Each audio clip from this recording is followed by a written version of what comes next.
ready to throw it into Ancient. These two will be leading you through. I'll see you guys after the map. Good luck, boys. Thank you very much. Looking forward to seeing what Ancient brings us here. It should be a exciting one. And as for my prediction, I think with this veto, at least, I got a lot more faith in lasers and what they're going to be bringing to the table here. Actually, I feel like some of these maps really lending itself to their favor. But we'll see if that's true in the server. Here's already a couple Glock headshots, long range. 4 players swing catwalk, only 2 walk away, and not healthy. But Moth at least going to keep things a little bit contained here. It's up to Tadizin on the other side of things. Try and find some success. Fully flashed up, though. Caught running away. How is he still alive? Eventually escapes. And I don't know if they'll be able to get much on this retake. Not enough health really to make this happen. They've got a smoke and a kit, but how do you even start the defuse here? I don't think that's really any way back in. As soon as they take this first contact, yeah, everybody's going to be locked and loaded on this swing. Carpe Diem, all not even required to find that and a victory off the back. You know, a lot of teams these days right now, Cole, are taking the like 4 up mid early fight to cat strategy, which I think is started to make those quick B hits become a lot more threatening. And you know, you need somebody like Tadizin, for example, to not just get insta flashed off, and he needs to get like 1 or 2 to make that more viable. Otherwise, Carpe Diem just have the entire control of backlane. I don't know what people call that, but the backlane area, like once they have that control, it's sort of over. So nicely done from Carpe Diem, picking up an opening pistol round win. And like we were talking about, as much as this is a team that I'm not particularly high on right now, I think that it's also a situation where they, if they build some momentum early, the whole thing can change. Absolutely, as you said, again, there could be some changes on the horizon. I don't know if that's going to be, like, to their choice, so I don't know if Carpe Diem are the ones that want to make those changes, right? I think there's been a lot of attention on what Lake has been doing as of recent. Yeah. Putting a target on his head here for some of the upper echelon rosters here in the scene of North America. So it might just be one of those things here. So it's a little bit of an oopsie there in the jumps. But W1 at least looking to contain things with a couple quick Deagle kills.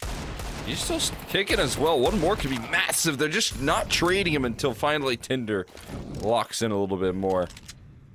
And Tad is in left last man standing. Probably to save this weapon, but I mean, that was my thing here. I feel like, again, the performance here from Lake kind of makes me feel like he could be like the next player to get an opportunity here out of NA. And so for me, it's like, what is that going to be for Carpe Diem next season?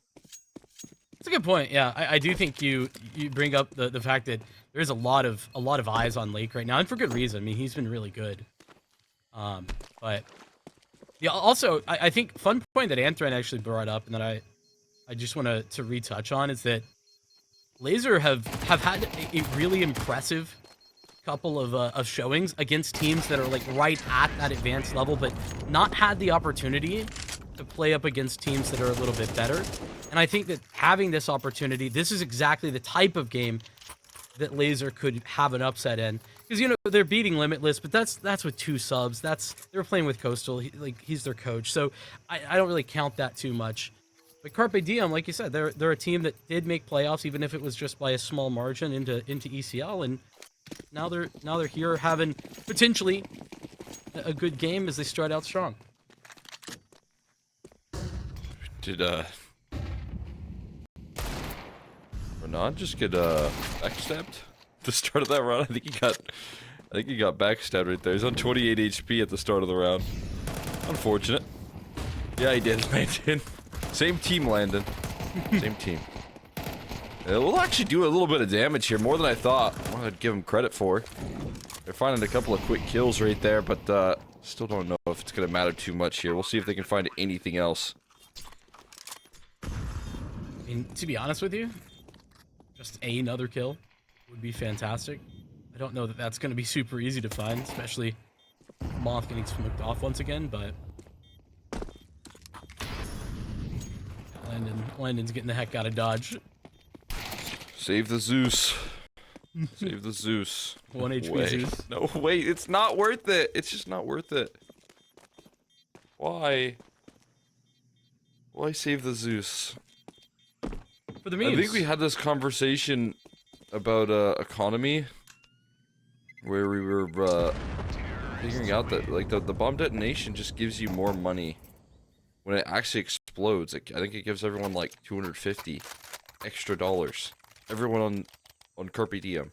Yeah. So you just saved $200 worth of a Zeus, and they just made 1,000 plus. So like, I don't know. It's a good point. Just a weird decision.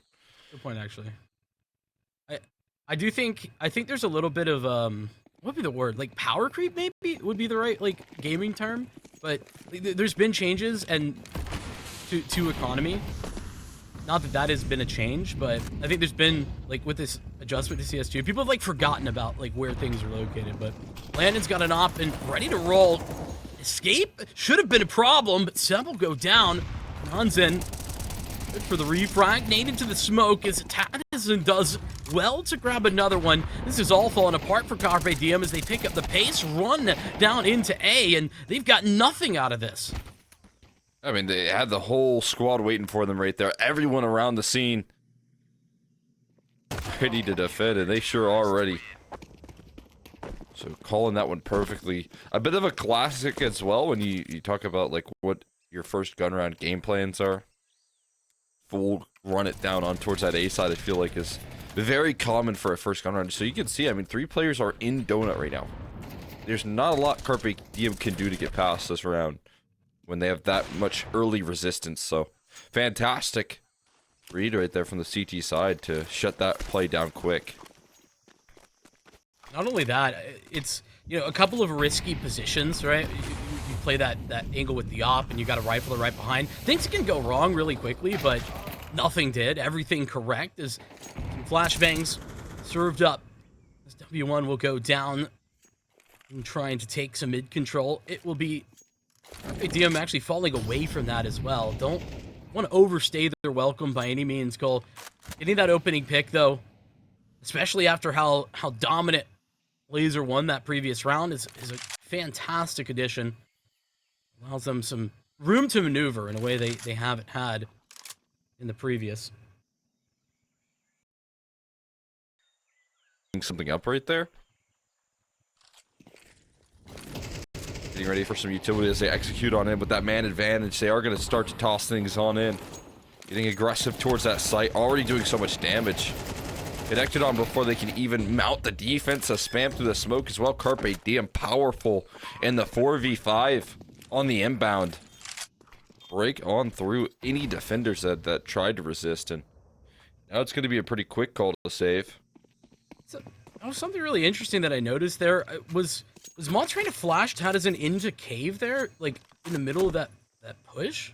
I don't know. Or was it just a flash for sight? I'm not quite sure what it was. Unfortunately, like Tadison wasn't in a great spot to begin with. Definitely needed support, and it could have just been a support flash to try and allow him some space to take an extra fight, get an extra kill. But unfortunately, it's a big payment because Moth goes down in the process as well. If Moth stays alive at long, there's a whole different conversation where Laser can get back up short. They can take that retake, you know. But when they both go down, there's no chance at those ideas, those options. And Carpe Diem, 4-1.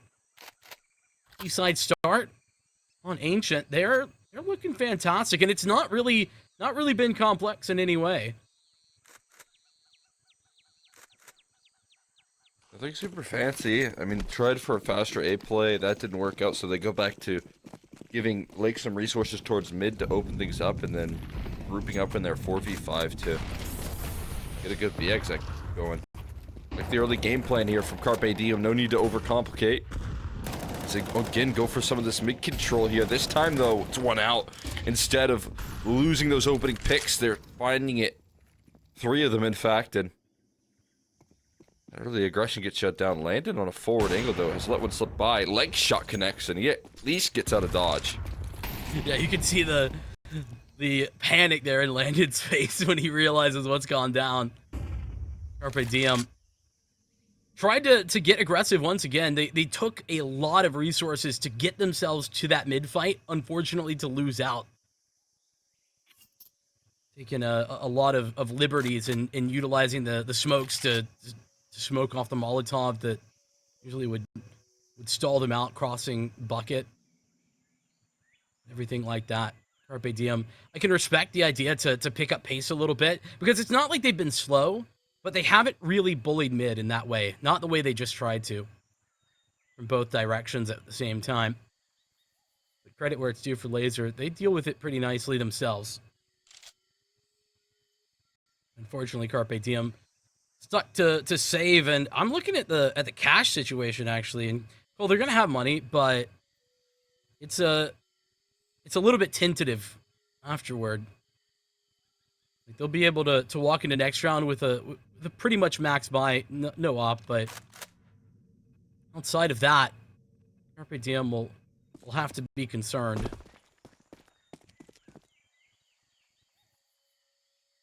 Still be able to put some efficiency on in the purchasing at the very least here, but pool's definitely going to be limited. Good thing that they saved onto these rifles. Is, yeah, that can allow Wiz to actually purchase one up for one of his teammates, and getting one more full gun round. It's good news here, but Laser on the fly, already adjusting, already adapting to what is going on here.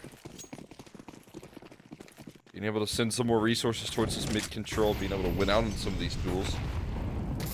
They've lost 2 in the prior. Lake left on the outside looking in towards this mid control here. Shelf is mollied so they can't get forward here. That HE could do some numbers right there, but no, it just immediately gives them warning signs as to what's coming their way, and more offered up here from Anon. Trying to run away though. He gets out of dodge safely. They don't want to chase. They don't want to further extend the man advantage, and Moth then steps in for a big one as well. Has to get his gun back out though, and not in time. I mean, that's all good. Wiz steps forward. If you're going to trade like that, that's Laser really finding a lot of fantastic ground in middle. Carpe Diem tried, I essentially tried the same thing they did in the previous round, just a little bit more delayed. They set themselves up a bit better, at least on paper. That's what they were trying for. Unfortunately, the outcome not any better. As it's Laser picking up another round, and this is where things are going to start falling apart economically for Carpe Diem. That's what I was talking about, difficulties of brewing. And, man, that feels so nice initially when we were seeing the nade get tossed in from the T's perspective, and then you look at it from the CTs, and it's just such a free kill. Yeah, I mean, especially with how deep that nade was, I imagine that his gun barrel was just poking out, and he was fully gray screened, right? So, yeah, ends up just being, like you said, an advantage, or what looks like could be an advantage that quickly turned sour. And not a bad game plan there to try and fight back, resist some of the mid control here, but a Glock eco into a trio should just about do the trick there. Not too much damage, only 1 casualty is about how you like to go on those sort of rounds right there. So easy does it, and we're already back at a tied scoreline here. You know, and hey, listen, I know it's a Glock round, but small things, like to point it out. Love the scaling on those flashes, at least. They were really nice. You had 2 flashes, and they were used pretty perfectly. Unfortunately, it was a Glock round, so it doesn't matter. But hey, maybe we can think about that, remember it on a gun round, because this is one of those. And Landon has had the op a couple of rounds now, but keeping that in your hands for the CT side on Ancient, it's just such a nice to have. It lets you be really flexible with your riflers. Out towards mid, as we've seen. Laser doing just that. Great adjustment, though. W1 falls. Wiz is able to get there in time. Unfortunately, a TK comes in with the nade. That's another friendly fire situation. Same team, but Micro is able to offer up some of that resistance here. Renan's still holding on to middle, though. He keeps things contained, doing a great job of fighting on his own here. Still doesn't matter when he loses all of his teammates in the meantime. Got surprised by that shelf peek. And Landon left last man standing. A big wake-up call offered up here. You know, this Laser team's kind of cool. Well, hold on a second. They're kind of cool here, but they got to be careful. Okay, I think that's a lesson learned, but Micro's now left himself in a position where he can't leave. See how good his crosshair placement is. Oh, gets tagged down, but it's not enough. Carpe Diem able to keep it contained. Landon thought he was winning that. Did you see his face cam? Landon had the only thing he was thinking was, "This is my round," which is really cool, actually. What I was gonna say is cool though, is that this laser team is like really, really old. I don't know if you know that. Like No, I didn't. yeah, no, they are like, Tadazin and Moth and Landon. Like, I think Tadazin is like 30. They were. He played on like Tempo Storm back in like 2017. I mean, I've been casting these guys for quite some time. And I remember they came to North America initially with the Sajoga team. Yep, that's right. That was With, last year. Landon, Moth, and Towson. Exactly. But yeah, like the only guy on this roster for Laser that's like actually young is like Nonsen. He's like 17. I was surprised to know that because I hadn't been following them in advance, and then today I looked it up and I'm like, damn, no idea. Yeah, those sort of projects are always super interesting, right? Because it's like how much of a ceiling can you gather? How much steam can you... I feel like you have to have success out of the gates, right? Like to keep the motivation high.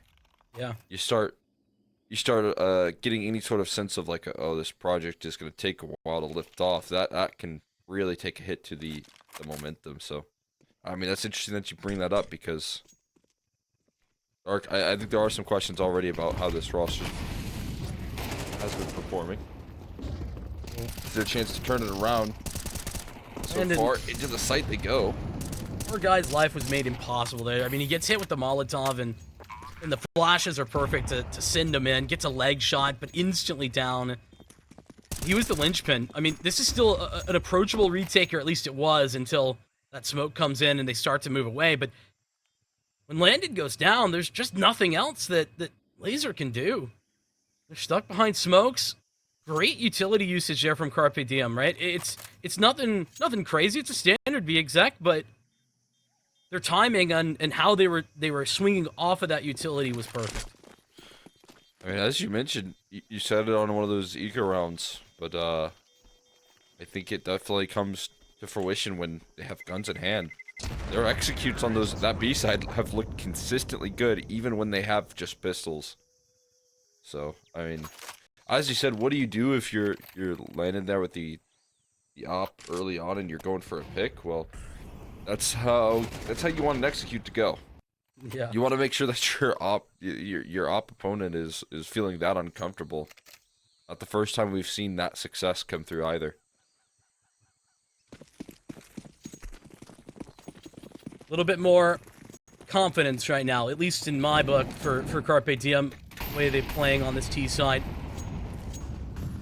Laser consistently with the double molly there for elbow, by the way, have really been trying to deny that fight for Lake.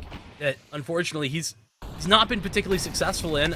I don't think he's been set up for success. I mean, first gun round after that A rush that they went towards, he on the opening pick. Since then, it's been dry. Been struggling time after time. And like you said, forced to set himself up as opposed to have a lot of that support from his squad. I feel like it's a bit unfortunate. Now it leaves them into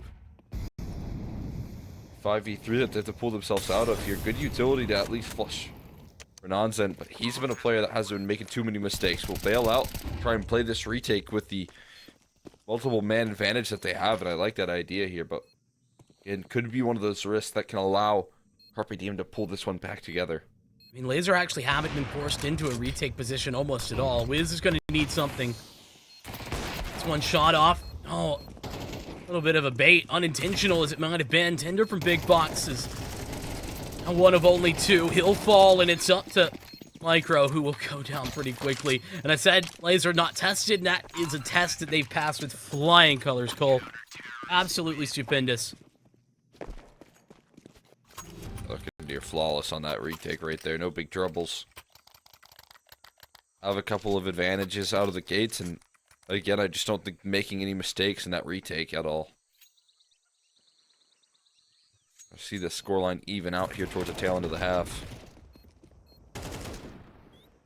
It's something that I think Laser deserve quite a bit of respect for, is that they are willing to play the numbers game, right? They are down to play percentage Counter-Strike. We've seen that all half long, and it's kept their economy very healthy, right? Chances in every round, usually regardless of what the investment looks like or if they lost the previous. Good point. Despite having a couple of rounds lost in a row, money has been a little less of a factor than you might think. Especially for a CT side. Right. That'll help out a lot. And the economy consistently in a good stead here. And one last attempt at the B side here. I like that Carpe Diem looking to end things off where things have been super successful in the past. Kind of looks like they want to wait for Laser to just give them a face. Give them a look. Note the utility down. They will give him just that. Wiz, fortunately, doesn't get that trade, but with Sev's entry, it's going to be up to W1, who reaching into the smoke. Give it an attempt, and already has done a lot, but won't be able to deny the plant. So waiting for lurks here. Again, playing the numbers game on this 3v3. The op covering off to the first base. Renan taken down quickly. And already reassembling on the right line here, Swizz. Really putting himself in a powerful position at this point. Totally tossed in a little team flashes to start off the retake. Is never how you want to execute things here in the off angles. The positioning too strong here from Carpe Diem. They will blow past that round with ease. And put up a 7th here, at least securing a win in the half. You know, and this is really cool, because for me, Cole, all of the things that I was concerned about for Carpe Diem that made me not very high on them coming into this game, I think that they've done really well in this series thus far. Like, their executes, it's a big strong point that we've been talking about a lot. That post plant played really to perfection. And anytime Carpe Diem have gotten into, I'll call it a more reasonable post plant, I don't count that like 3-on-5 they had at A. Like, that doesn't count. You know, that's a post plant you're rarely going to win anyway. But when they have the numbers, when it's a 3-on-3 or better, they are delivering. And I'm loving that. This is a Carpe Diem that's looking great. I 100% agree. I mean, again, feels like they've identified a strong point in their T side ability, and they kept on pressuring that B side that was working out wonders for them. So, again, no overcomplicating things early here for this Carpe Diem squad. 4-man stack on B, Cole. What do I read here? We'll see if they can catch him. Need the headshots to back it up here. And so far, no casualties just yet. I wonder if they'll start to feel this stack out here eventually. They're still looking to make their way on in, and the kills continue to fold this Lasers roster over. They can't make it out. There's too many players around the corner right there, and they've realized that a little too late. The full-on stack pans out for them. It's a nasty response from Carpe Diem. They had the stack, but they also had a ton of mid control, and it was Micro that was already up at Tetris, was taking the fights, and when Carpe Diem realized how many players are actually coordinating towards Cheetah and A and towards Cave, they just collapse on ramp, dispatch with the one guy who's there, who's tossing utility, and now the rest of Laser are just chilling in Cave. Unfortunately, that's not a place you can plant the bomb. 100% right. That's a big pistol to start things off here. CT side can really work some wonders.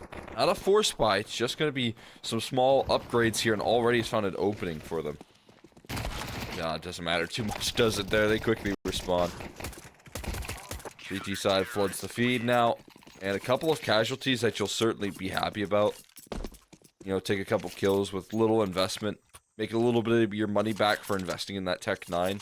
That's well worth it, and outside of that, nothing too much. I was watching Seb's camera there, and he was like stone faced, and I was like, dude, what's going on? And then I realized it was frozen. It wasn't moving at all.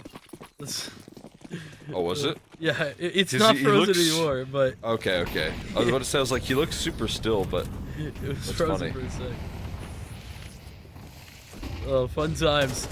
I love that from Lake. Oh, the flashbang's fantastic. Oh my Taddison getting away with 2. He's going to eat an HE, but at this point, who the hell cares? basic pathing right there in the entry there. Wiz looking to fight back, knows he needs to claim some sort of advantage, can't escape. The flames will engulf him. Micro at least. Getting some success back here and actually pulling back a 5v2 within an instant, but run out of gas eventually here. We'll see if Micro can save the day, and this 1v2 completely turn the tides. He has to go and pick up the kit. Smart little move. Good call out right there coming through from the squad. That gives him an extra chance here. 5 extra seconds. Still looking for this kill, expecting someone to go on a aggressive mission. That's not the case, and now those 5 extra seconds since vanish as he takes the reroute through Temple. Labored on the spray and just can't find the kill. So that's going to be Laser finding their success in the first gun round with Tadizin leading the charge there. Yeah, talking of what could have been, though, and the fact that this even gets close after this opening from Tadizin, phenomenal flashbangs, and, I mean, look at the chain flashes. They're just all blind. Nobody can see anything. And then he gets a molly kill as well. Oh, jeez. Valiant effort for Micro and Sub, but thinking of what could have been, if somehow Micro pulls that off, that might have been the beginning of the end for Laser. Instead, it's Carpe Diem forced onto Eco. They'll walk up into A main with a bunch of pistols, and started out looking pretty decent, but another nice recovery. Tadizin, another triple kill. Farming up these the confidence building kills here. Especially if he's going to keep on fighting those aggressive entries like he was in that last round, man. If he does that again, it's the last player you really want confident right now for side of Carpe Diem. You don't want to let this guy get away with things. Continue to find those entries. So if that T-side impact continues to formulate, gonna be big problems here. We'll see if they can shut it down. Just a quick eco into this gun round now.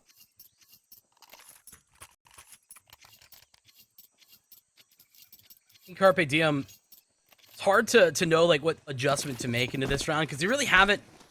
You know, Tadizin just with a really aggressive bully towards mid, and then obviously they're on eco. So, gonna see Carpe Diem with a little bit more of their own flair, and right now triple mid setup. They've got themselves a lot of control in that area. It's not necessarily been contested.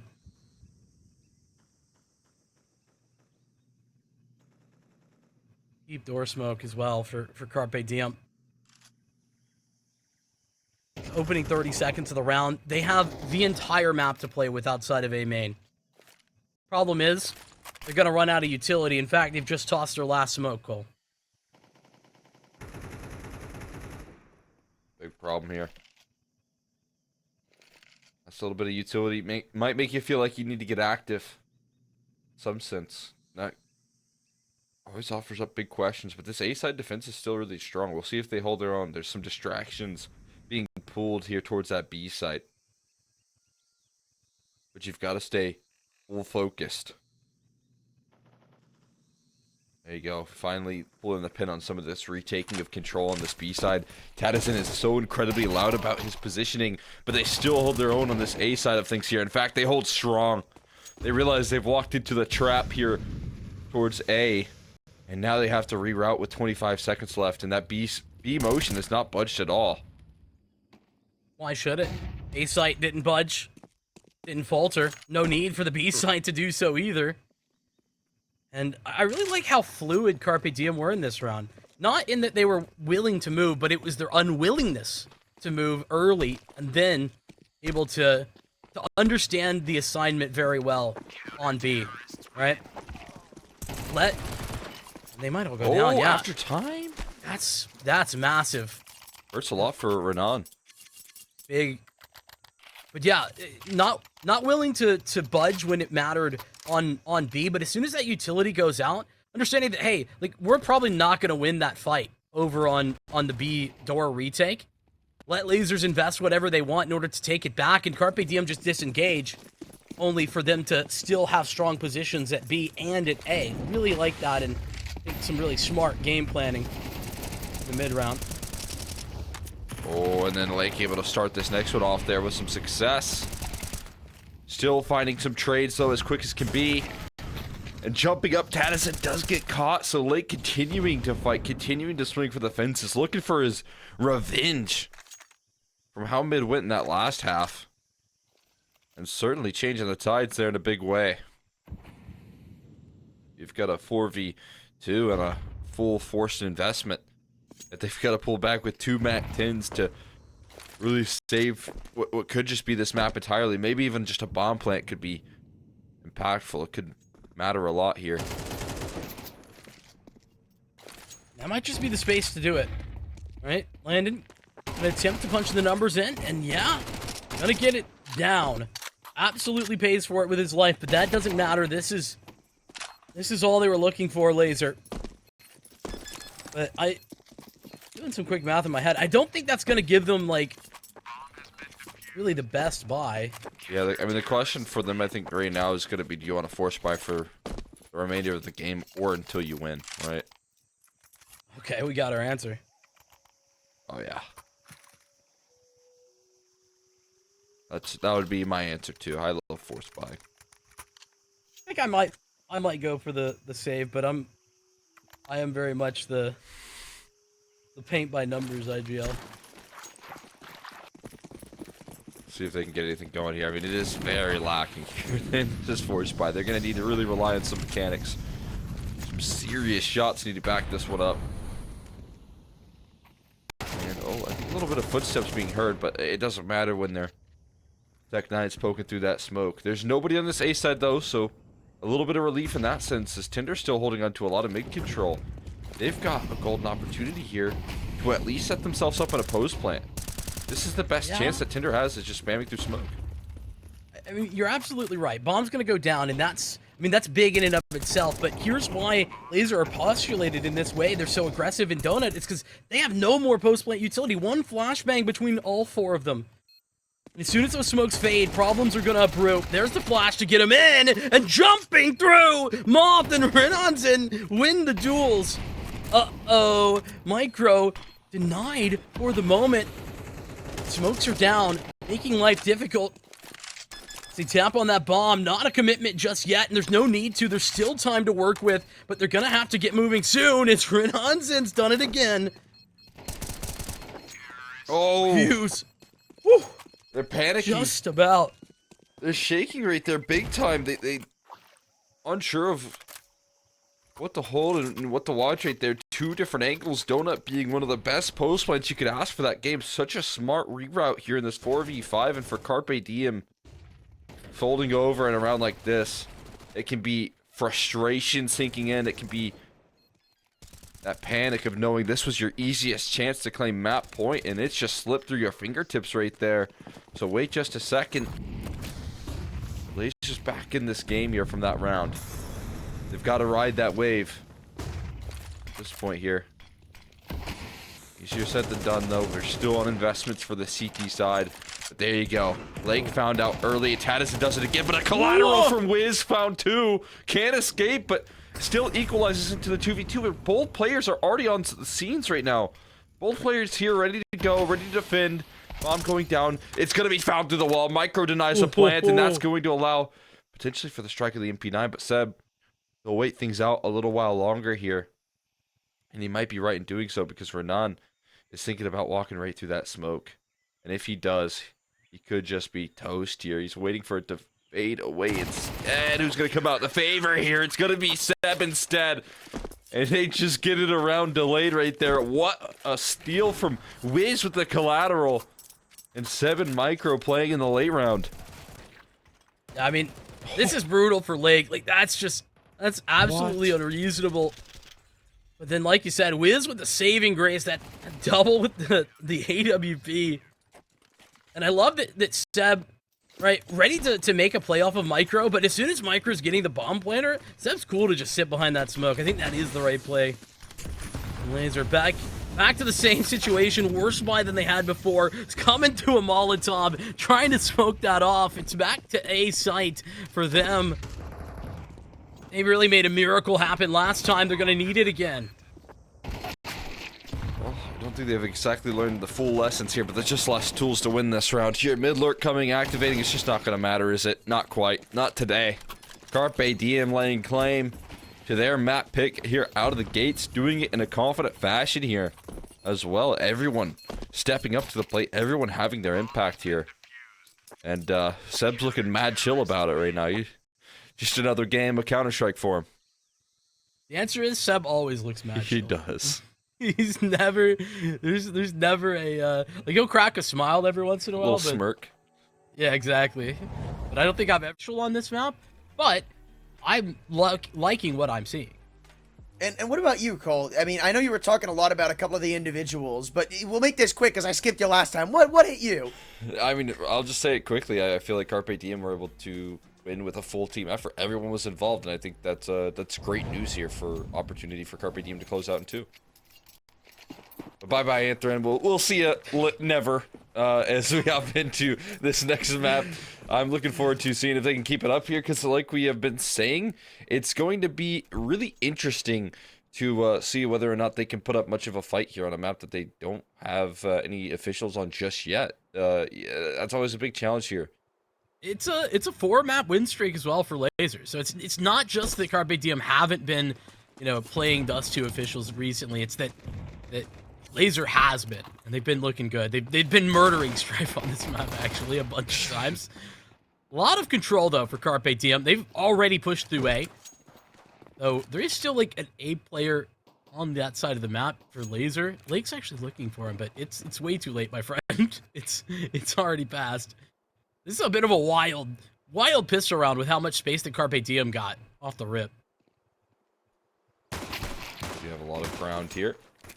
They continue to try and press on that issue. Now it's about kind of retaking ground here, retaking some of that control now back, as they've scared them off of some of these deep positions. Easier said than done, though. Another headshot rolls out from Micro very quick on the trigger right there. Not missing a beat. They're going to try for a last-ditch effort in towards this B side, but I tell you what, good luck trying to get past the dual Berettas. Yeah, those are going to rip through one. Landon already down. Tinder's grabbed another. There's one flashbang to send them through, and Addison has a lot of players to shoot at. Unfortunately, doesn't even get anything done in the 1v5. A valiant effort, I guess, but at the same time, man, Carpe Diem, I really like this pistol round just because they were very, very direct in what they wanted to do, took a ton of space, and again, it's very similar situation to what they did on the CT pistol for Ancient as well, where they were willing to grab all that space. Then once it was already giving them the man advantage, they gave it up. It's like, all good, we'll just hang back, play the numbers. And still be able to compress on some of those angles as well. Still being able to, not give over too much. Just the right amount of space to take. That's great news here for the continued success here. It's another full eco, which you just have to offer up so much concessions. Be dapping away here from long range. I like the idea here from some of these teams to get into the scouts. I like that idea, like get a perfect flashbang on a Micro. You can't see a thing. Blasted out of the server, and that gives them a little bit of extra firepower as well.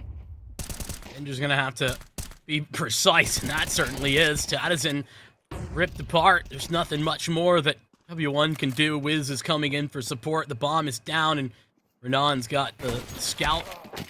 Couple of shots well placed. Could have taken Wiz or Tinder out, but it doesn't matter.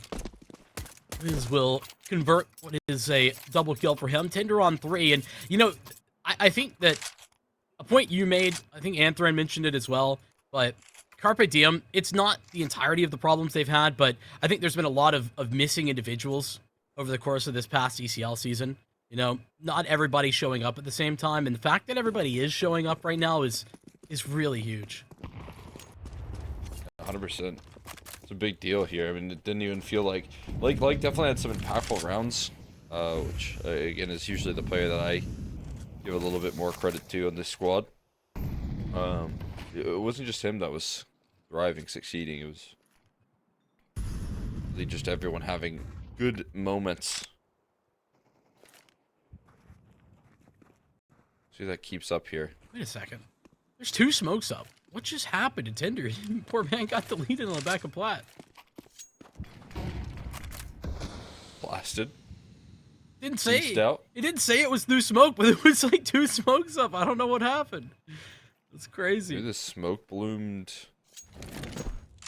She got killed. Oh yeah, that could have been it. Best guess. Don't know what I'd do without you, Cole. I don't know. I You'd just probably be alright. You'd be making it. I'm just hacking lost. God. It's jarring. For those that don't know, Anthony just blasted us with a scream. This is Carpe Diem. I'm trying to recover from the man disadvantage, and Laser taking their time about this. 35 seconds. And now are they headed out? Flashbang in, and Lake's got a lot to do. Just the dink, and he goes down. Tadison drops, and Wiz goes the way of the dodo. It is a swift execute for Laser onto A. Carpe Diem had really no chance. Just 2 quick fights, and they're out of it. Yeah, it's definitely going to be a close eye on how these executes work out, because that one looked super powerful right there immediately. You get to see the full strength, why they picked into this map, why they're able to succeed.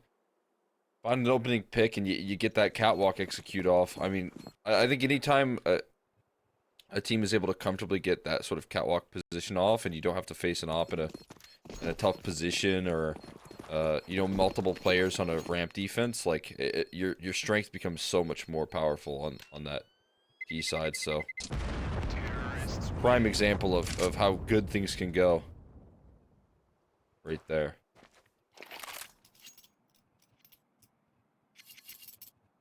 That's the dream scenario. You love to get a little catwalk exec on Dust too. Did you see Vu put out a video recently? Stop taking catwalk on Dust 2. Or stop hitting A or something like that. I don't know. It was a great clickbait title. Yeah, I had not seen it though. But I got like, I don't know, a little over halfway through, and I felt scammed because it didn't. It wasn't don't take catwalk. I wanted to see why. I got baited. Look at that aggression though. They're making sure that they can't take catwalk. I like this reaction. The W1 is already out on this B site. I tell you what, you might not want to take catwalk, because sometimes when you take that B bomb site there, it's impossible to retake as a CT. It does help if you have multiple advantages here in terms of the numbers. Bomb's been dropped on mid. Oh. It don't help if you have B if you don't have the bomb to plant. That's going to be a big problem. They can't recover it either. It's just labored sprays, some misconnections, and leaving that bomb, like you said, is a big problem. And it's going to cost them everything here. I think Moth is the one who had it up at top mid and was, like you were talking about, the reaction from Laser was really good and absolutely on point to head out towards B, but their legs outrunning their body a little bit, weren't really prepared to convert into the B hit itself, even though they had W1 taking that space. Carpe Diem. It's a big deal. And a big really reset frustrating as well. Oh, did you see Tadison get his utility out? Oh man, that's miserable. Those are the frustrating. tilters where you're just like, so I just don't have can't win that fight. Yeah. Never had a chance. I always tell my teammates when they're in the clutch, get your util out. Seb from the grave, burning W1 alive. Took a risk to get out there and paid for it with his life. Ultimately, though, I'd say sort of worthwhile, actually, for Laser. A trade 1-for-1 out long. You get all of that long space, and you cut the CTs down to 4.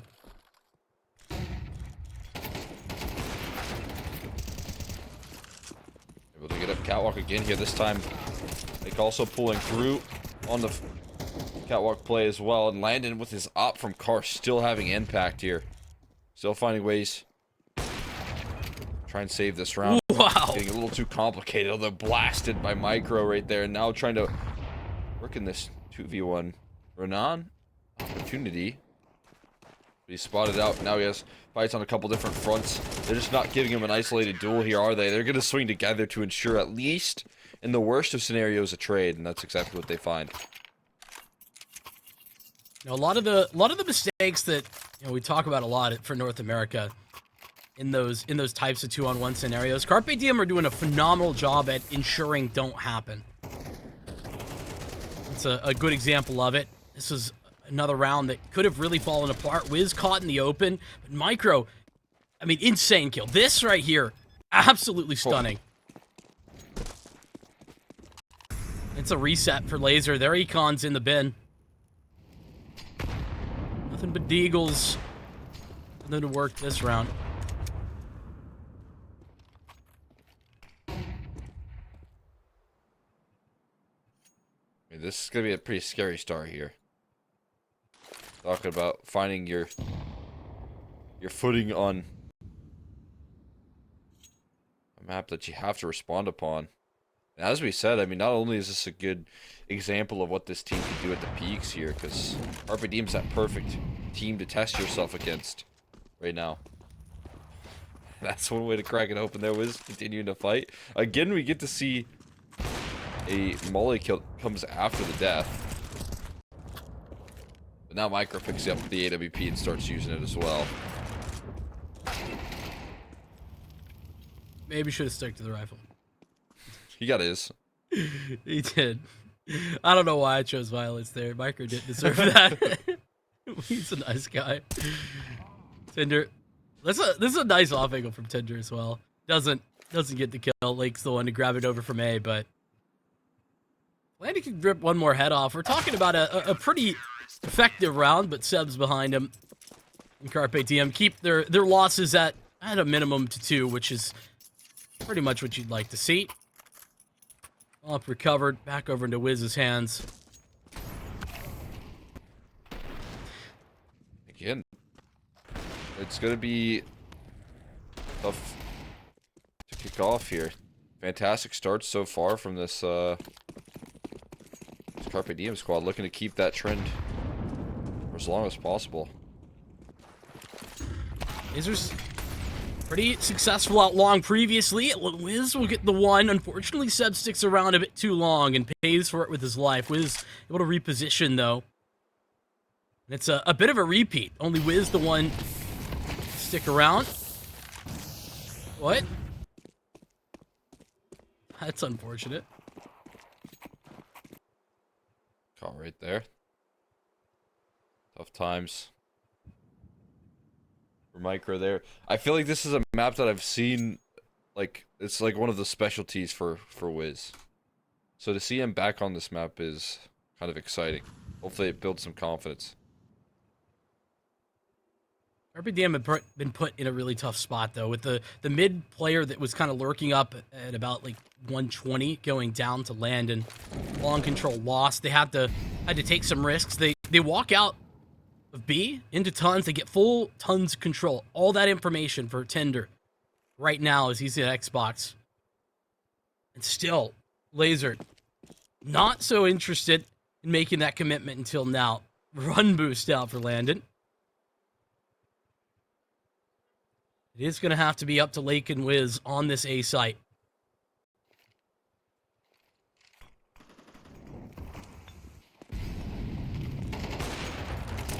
They have the chance here.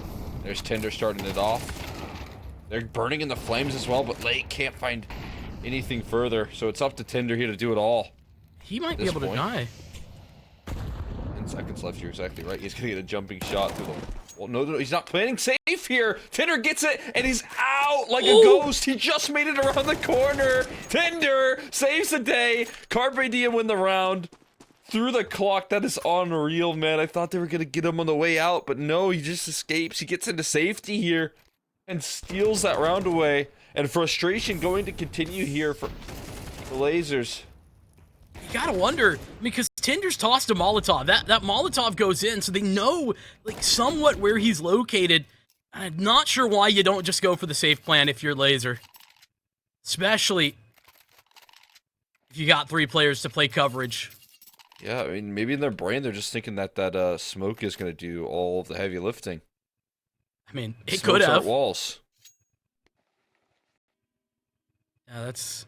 I guess if you're laser, right, the best case, like if you're thinking about that, is you say unlucky, but honestly, not really. Just those are those small mistakes that really itch at the back of your mind. Oh, absolutely. You'd be feeling very frustrated off of that one. Felt like that was a round in the bag. Should have been a round in the bag. That teed up, and it's been fumbled. At least they still have some decent weaponry saved over from that last round. You're trying to grasp at some silver linings here. And well, that weaponry's already used here to catch one of those aggressive players.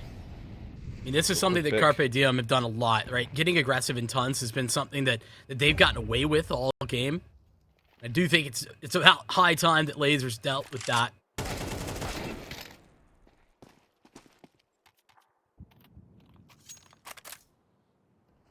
These setups for Carpe Diem are really nice as well. I mean, you just look at the ideas behind that kill where Wiz is falling back, has a teammate. Could it be necessary? Tim Zender winning the fights on beat.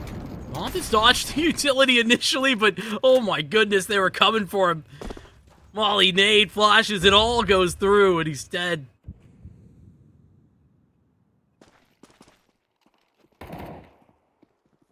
I'd be able to stop this here. I could be able to slow down Carpe Diem. It already feels like, even despite some of the successful fights that we've seen out of them, the answer could be no. The round successful here. Carpe Diem finding their way up to 7, and timeouts being called here to try and save them some of the worry.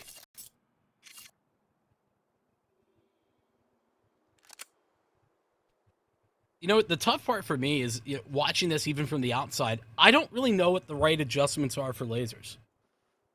Because they are struggling, not necessarily individually to win duels, but Carpe Diem have been incredibly strong trade-wise. Like, every time somebody is ready to refrag, and obviously that late round that Tinder wins is a big one, talking about momentum, but outside of that, where are the mistakes that Lasers could plug? There's not a huge number of them.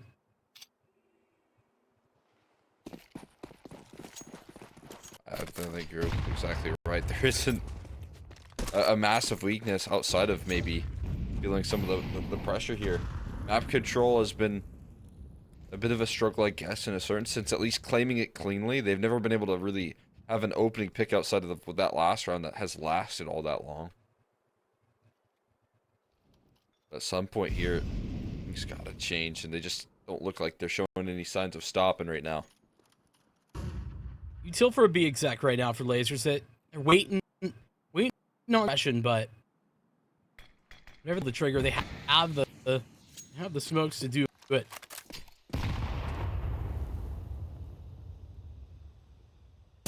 See if that execute offers up any sort of power here. Maybe rethinking the route anyways. As they're just sitting one player fast up cat. Separate from the rest of the pack here. An interesting move. Is that execution through the flames? So they got to go and into the open arms, and a nasty little crossfire. 1-2 punch where they get folded over. And at least a single kill comes out of it, but man, that was just so incredibly dominant. What a statement. You look at the scoreboard there, and you look at Tinder, right? 13-3 after this round, and he's absolutely playing well, no doubt about it. But it hasn't been him having to like have that crazy star performance that is unbeatable in some of these rounds. Those a bunch of ecos, sure. But just winning his ones, and more than that, as Wiz gonna get up into mid. Taking a peek, and Landon's thinks about making a move of his own, but he's not going to spot Wiz either. Fortunately, Wiz misses his shot and then walks into Landon's crosshairs. So a couple different opportunities here. And again, as I said, a rare occasion has been this team getting an opening pick and it not being instantly responded upon. Well, again, they have map control, but they can't afford to let this B site go vacant, go dry here. And it just might. Lake is trying to fight for his life, but another kill comes of it. Oh my god. Just pure chaos here on the round, but it might be chaos that finally favors T side. At long last. Micro had a play, had a little timing. He caught up into lower tons, but he didn't know how few people were actually committed to the B side at that time. And yeah, I think that's Carpe Diem trying to get a little bit more creative with their setups. And nothing wrong with that. Unfortunately, it doesn't work out so well. The bigger issue at hand isn't that Carpe Diem go for something a little bit more risky. It's that risk doesn't pay off, and they don't have the economy to fall back on. Yeah, I mean, now you're left in a position here where this is the risk right now. You're trying to lean in with a bit of a tougher purchase. It's all over the place. Tinder's invested. Was on a double save, so that's why he's gone for it. Seb's on a hero rifle. The rest of the squad's on an eco. Trying to sort of take half measures. Best of both worlds between a save into this round and a buy into next. Yeah, that's interesting decision making, that's for sure. Just say it, Cole. You think it's dumb? I would always prefer to see the whole squad forced as opposed to a couple players. But again, see if they can at least call this one right early on. A lot of B presence here. You know, I don't disagree with you, but if you're gonna do this, I like that Carpe Diem are trying to play a little setup around Seb with the rifle. Yeah, maybe you can save if things go wrong. Exactly. Bad idea. Plus they got Lake out long. Not that he's going to have too much impact with the scout when the A hit does eventually come through. But in theory, he can chunk off a couple of health bars, maybe grab an exit or two. Keep it reasonable.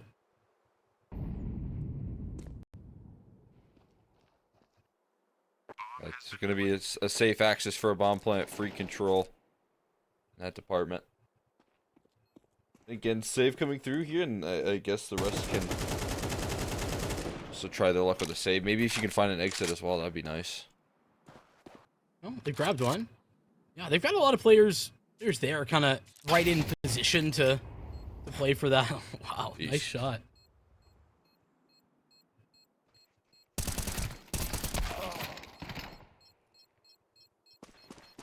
It's all about Tinder grabbing a gun here as well. I think it's kind of an in goal.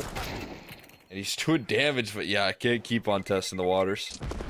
Eventually gonna get run down. Wiz will make it out. So gun's still held on to 5k for Wiz. He can probably just get into an op straight up. And that'll be better news here for at least Carpe Diem in their ending stages of this first half.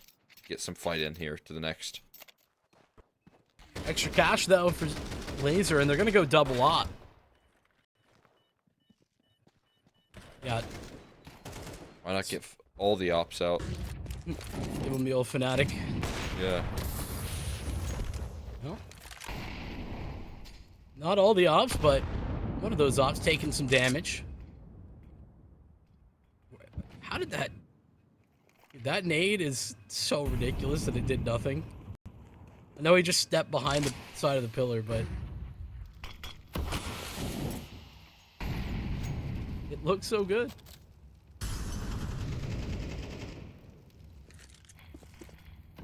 That did.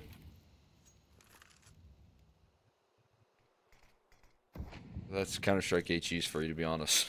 These things never do what you expect. In fact, they do the opposite. Nice double up for Carpe Diem right now on Catwalk. Contact's going to be made. Wiz on the trade, and... Well, not too terribly bad for the CT side. still really don't have a lot of control. Seb's going to be important here. Needed the one, but he doesn't get it.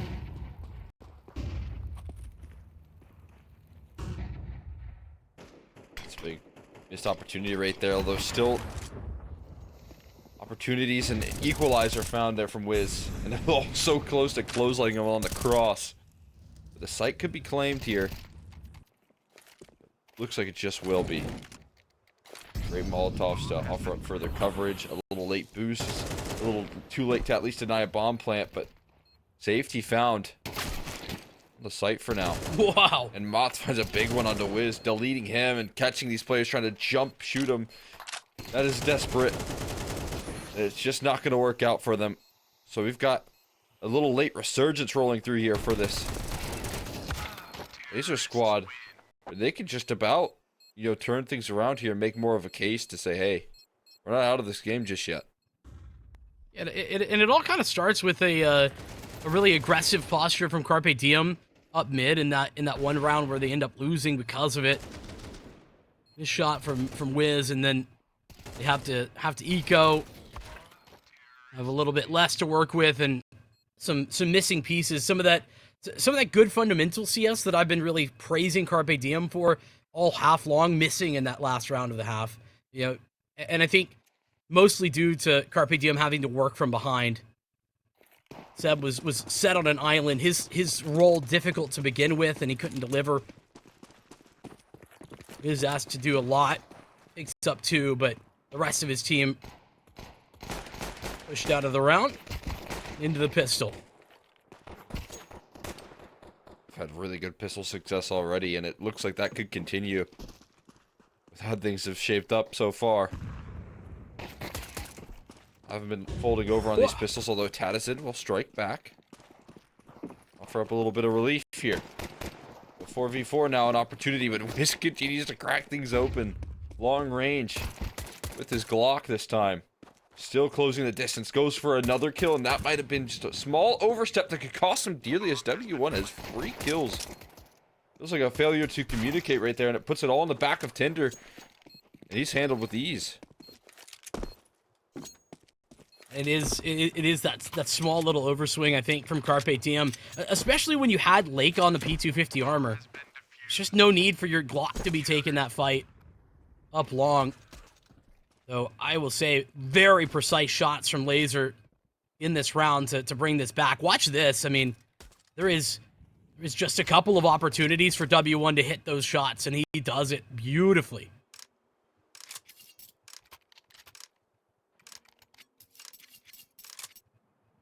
Some deadly stuff right there. That's what they needed here. Finally, a pistol goes their way after long last. Forgot what it feels like to win one of those, but quick reminder, just when it's called upon. Will the success linger for very long, though? With a headshot like that out of Wiz, no guarantees. And you called him up before, Cole. Oh, he's been fantastic on Dust 2 before. That's exactly the type of Dust 2 performances that roll back the years, man.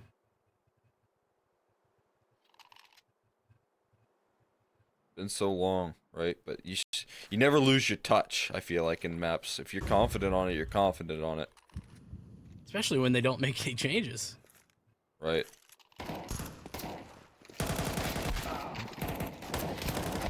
They again looking to test this W1, but they pick up those guns and start to use some of that firepower against them. So it's starting to look like success won't linger. It's starting to look like maybe a bail to be called your little save action. They're gonna head towards long pretty quickly, but yeah, I mean they're not going for this one. It's curtains on the round. That'll do it. 2 entries right there, playing a safe game. But I mean, it's not one of those situations where you're playing a safe game and you got a lead to lean on here. They're playing with a deficit right now, and that's a tough round to lose. You know, it's a little bit odd the way that Lazer were approaching this round. They might actually go down. Seb's about close range here. It's a lot closer than probably should have. But after losing Landon early with that fight down Suicide, I would have thought if they're gonna set one rifle at long, They put all of that pressure onto W1. There was nobody cat, no presence at all. I would have thought they would have reinforced the A side a little bit more, but they don't. I'm not quite sure why. Felt like W1 either gets 3 or the round's lost.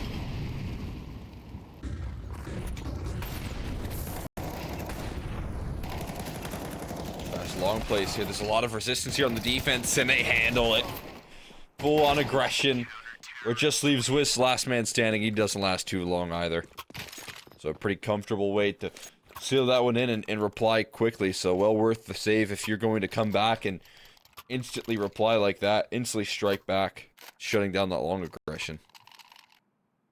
That felt very similar to Carpe Diem on their T side of Ancient, where they tried to get punchy towards the A site very quickly and end up getting smoked. Same thing happens here. It can sometimes feel like a coin flip getting out long, though. Carpe Diem flipping incorrectly.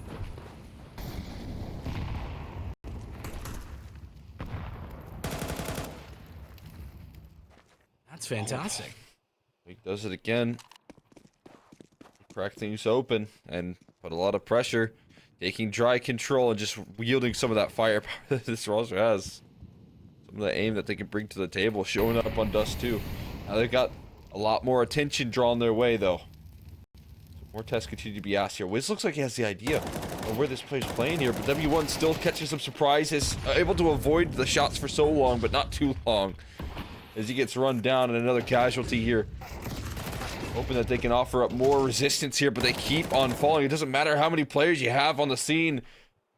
The numbers here of Carpe Diem overwhelming the shots to back it up as well. They're sticking around on the site, but they're going B here. And then, oh my god, Tinder just closes it out. Elimination is what they choose. Violence is what they choose. And Carpe Diem lock themselves in right back into the driver's seat. They do it on Ancient, really a team effort, and here's where the individuals start to get activated. This is a round that could have gone wrong so many ways, really. Some great positions, actually, from Laser. Just on point, and this is one way to cap off that round. Really a story of the whole round in one shot from Tinder. 17-8. Auto shotty up close. Off for the one. They'll be crunching it in towards tunnel. W1 falls, and that might be a little bit of a giveaway, because W1's been an A player. I don't think it matters, though, considering Laser just continuing to force the issue across the map. They're taking fights.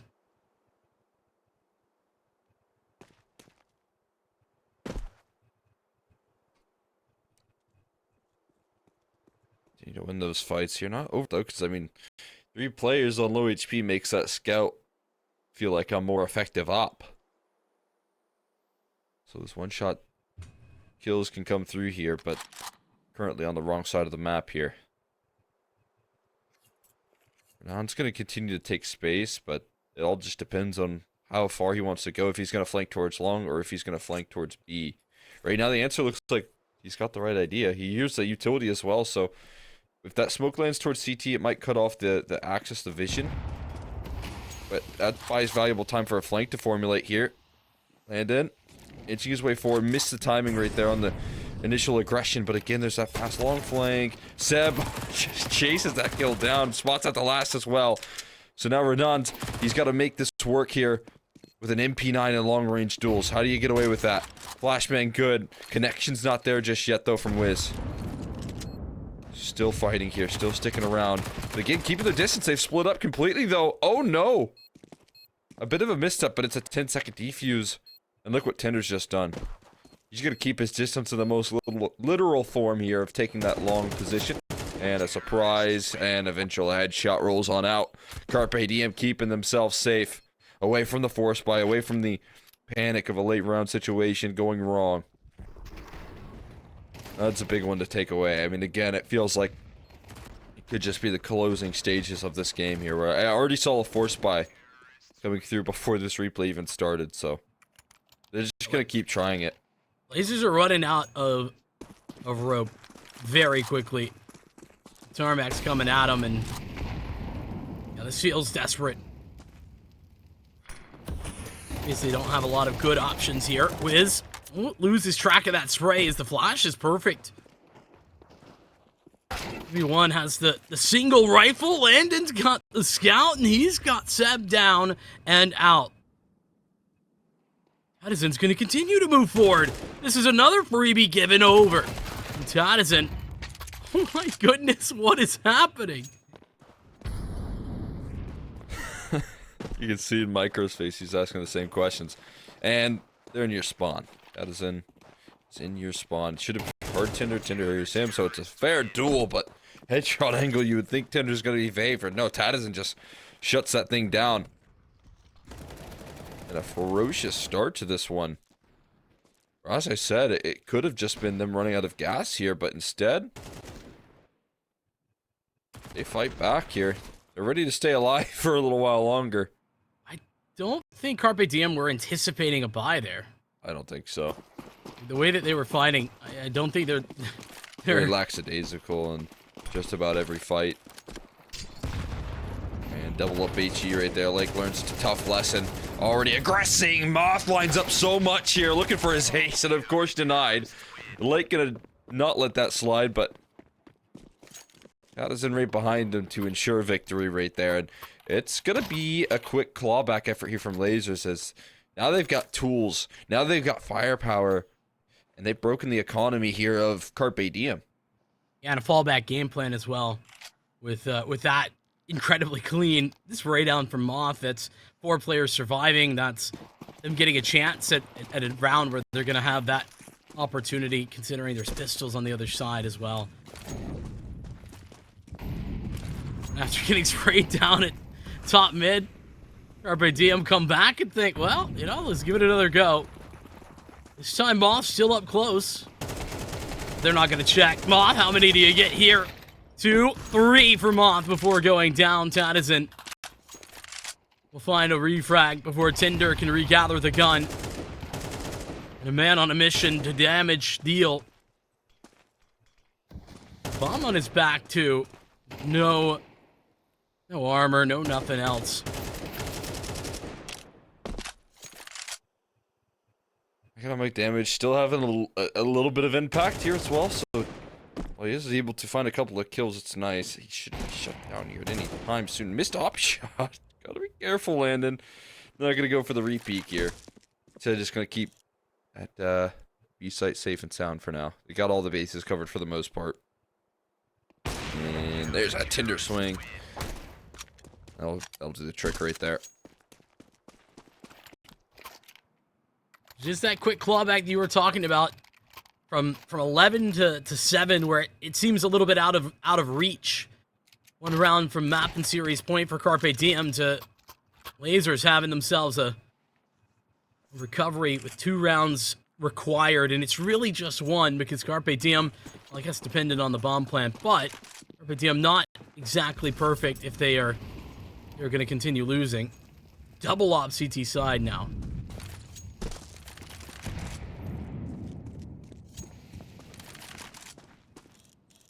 Great tool. Double ops on a defense here can make things feel so frustratingly difficult. Great protocols to try and offer up some damage early on.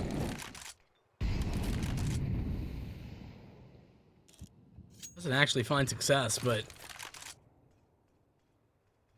Carpe Diem end up being spotted anyway, and the utility being put towards mid. Yeah, lands in. Doesn't know how close he is.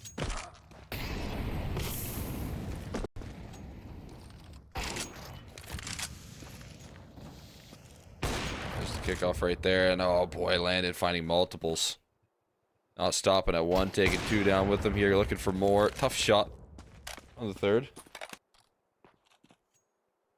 But now we're seeing what I'd imagine is a little bit of panic setting in. Carpe Diem were so close to just laying this one on up.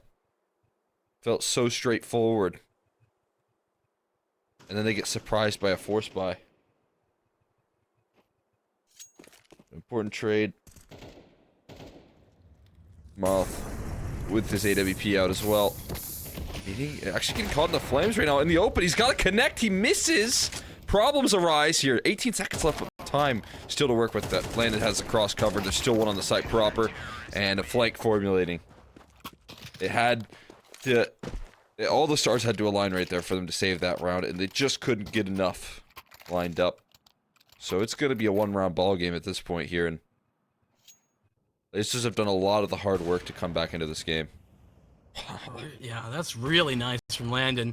Second one's a sitter, but first, absolutely supreme. And it wasn't even, you know, the double op. Op gets 3 kills in that round, but the double op's not even really what makes the difference. It's not like it surprises Carpe Diem. So they kind of still have that factor, that surprise factor of the double op. This is a really, really lovely call on this type of round in particular. The flashbangs are great. W1 still grabs a couple out of bullets, but still has coverage. The reason I like that on that type of round, you know, you're expecting potentially something fast on an eco round, is that you're always just gonna be able to dodge a lot of the flashes. That time it wasn't the case, but if they go for those further back flashes that you would typically throw on a quicker play, then up on top of blue, you often can dodge those.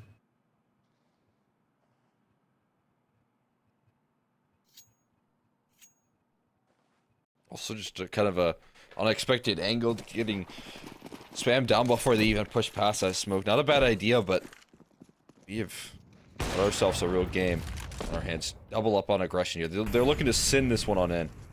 Wait, he might have slipped the gap. He certainly has. Now Tadison's stuck between a rock and a hard place, and 2 quick entries as they get aggressive.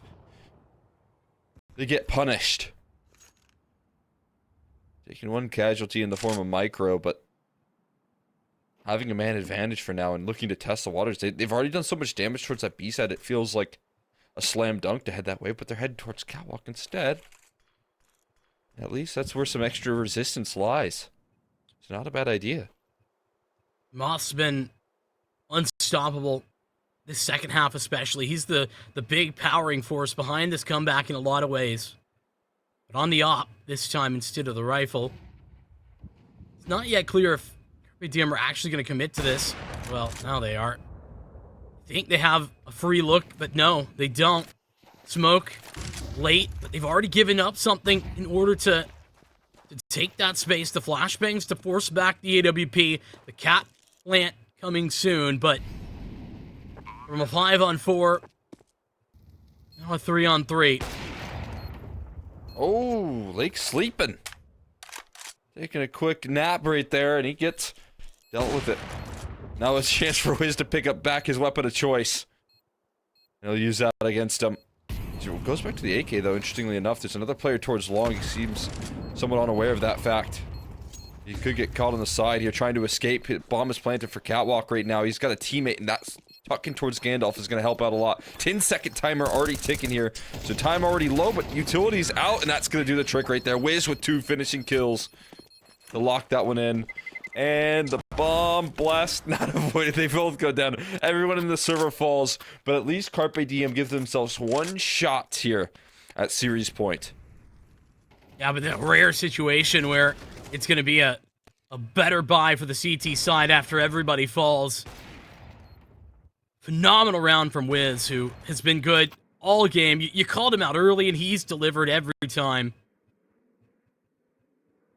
Up to 18, and Lazer will take themselves a timeout to talk it over. But like I said, this is a rare situation where Carpe Diem, they're the T side. They win the round technically, but lose everybody in the process. And the cash that's been brewing for the last 5 rounds in a row for Lazer allows them plenty to reinvest. They even have the double op again.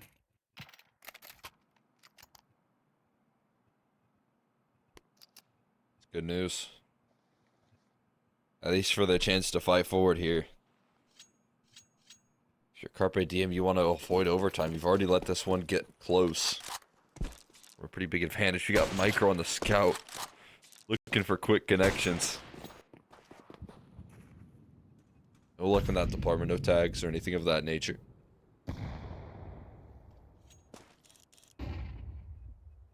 Be a slow crawl here. Look at this distraction being made. Oh, okay. Ooh. It wasn't a distraction. It was a duel, and Micro won it.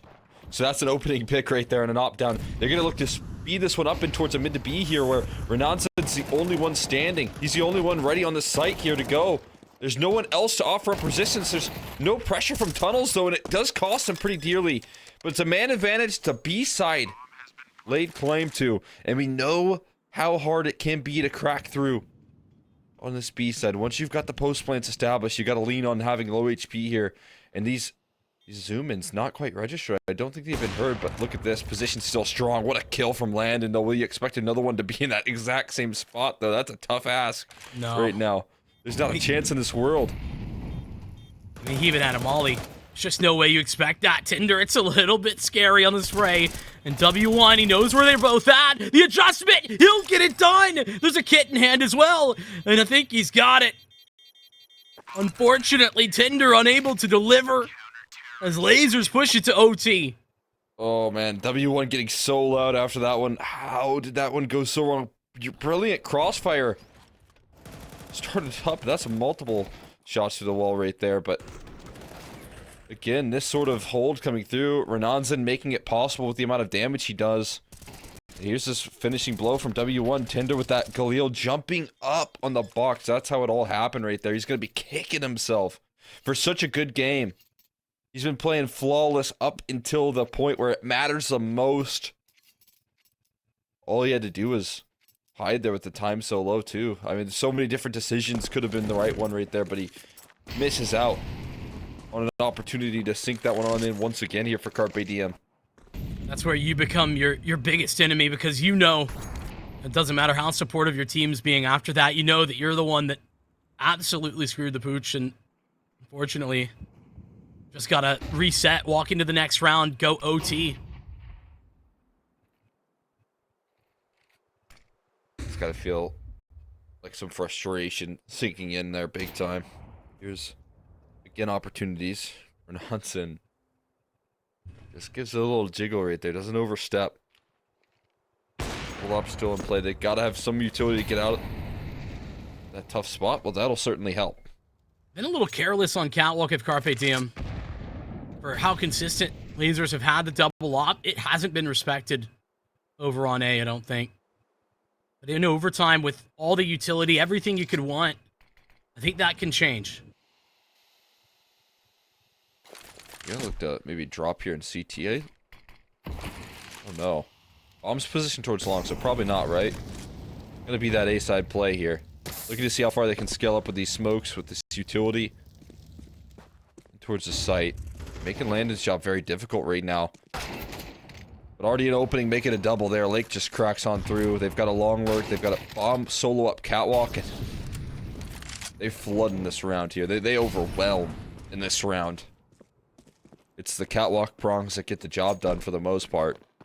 It's just a powerhouse too of Lake and Micro. And a Lake who's been, I think, a little non-traditional in that he's been a bit quiet throughout this map, and for him to rip two heads off in a first round of OT, that's a stabilizing factor for sure. If you're Carpe Diem, it's not going to matter, but they've got everybody that they can go hunt with as well. And normally, it wouldn't matter too much, but Lasers, they invested the double op in the CT side. So if they lose the op on Moth, it actually means a lot. Find the kills.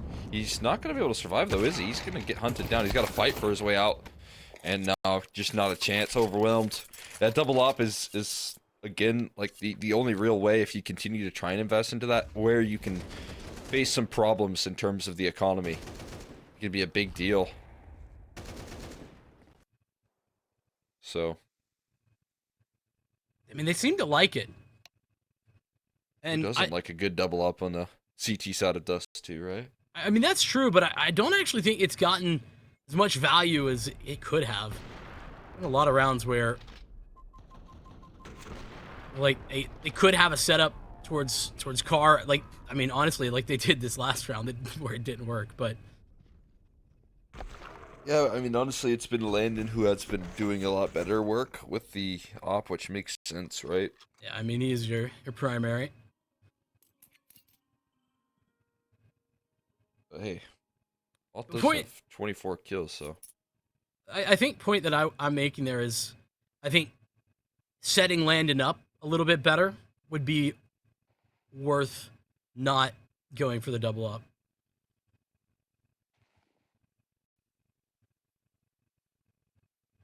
yeah, I mean, it's I think definitely. he's been a little quiet. Well, yeah, and he's had a couple of impressive rounds here. That I just, like you said, I don't know if that second op is all that impactful, right? Seems like that second op is just kind of a luxury to make anchoring a little bit easier in a certain sense, right? Fair. So, I mean, it depends on what they really go for. After it failed in that first round, though, I just don't know if you can make the effort to afford it again. Yeah, that's kind of where I'm looking. Though, again, to be fair, if it's about Moth and having confidence, then he's a guy that, like you said, has been stepping up, and you want him to have that confidence no matter what weaponry you're working with. It's sort of irrelevant what the costs are, and There it is. you know, that's what they're thinking, or at least along those lines, because right back for it. Certainly feels like they're playing to win here, at least. They expect to head in with the double op and win the round.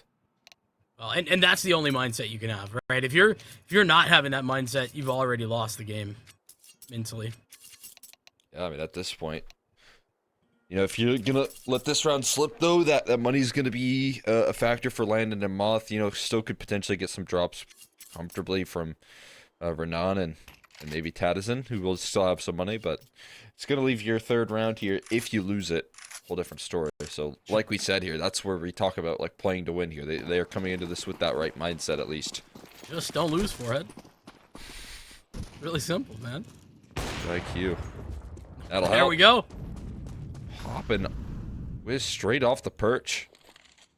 Trying to get aggressive with that duel. That smoke as well, I thought was going to leave Wiz in a pretty advantageous situation. You know, you only scoped in on one thing and one thing only, that high angle, but it's caught. Now, what is the reaction here? Moss still has an op. He's still posted up on middle. He's going to catch him walking out, and there's both the double op striking here for all the kills so far in the round. And it was well worth the risk here if they're going to play like that. Absolutely. I mean, you talk to reactions too. As soon as Lasers get that opening pick, it's not just there. They're re-clearing catwalk with Landon right afterward. Obviously, Moth picking up a double helps out immensely, but at no point were Lasers lackluster or holding back. This one pops, and it's been a hot minute since I've seen a Seb op. Picked it up off the ground. It's a real throwback for us, Skull. Yeah. I think Seb Collegiate? opted on KSU for a little bit. Yeah. Welcome back, man. Good to see you back on the big green. That's actually hilarious. It is Deep cut. interesting, man. Like, they play like Seb. At one point, Gonzo, when he was more like competitive, like playing more consistently. Both of those guys came from like the collegiate scene, where they got a lot of their experience. So pretty cool bomb plant, though. What has he got? For some jumping nose scopes right now. He just doesn't have the right tool right now. And jumping it. USB eventually comes through. Ukli style. Yeah, it was actually both Seb and Gonzo that came through the same fourth quarter team, up from main into advanced. It just had like one season, and then very quickly both of them have made it to ECL caliber rosters, which is really cool. I mean, that doesn't happen very often. You and I both know it's a long time. Usually takes quite a bit of time for that to happen for anybody. Yeah, I mean, at some point, like 2 or 3 years ago, he was playing main, so. Yeah, it was like 2021 on that fourth quarter team. Right. So it just goes to show how quickly things can turn around here. This time Wiz expecting that high angle. Doesn't have the boost here, doesn't have the elevation. Not playing close forward right now, but walls that separate the two. A stalemate for now. Got a double up T side as well. I didn't even notice, you're right. Seb's gonna hang on to it. However many skill cannons you can bring out in one round. Sometimes you just need the point and click adventure, and that's the way to go. W1 though. It's pointed one direction, and that's towards Catwalk. All the timing. Lake gets in front of him.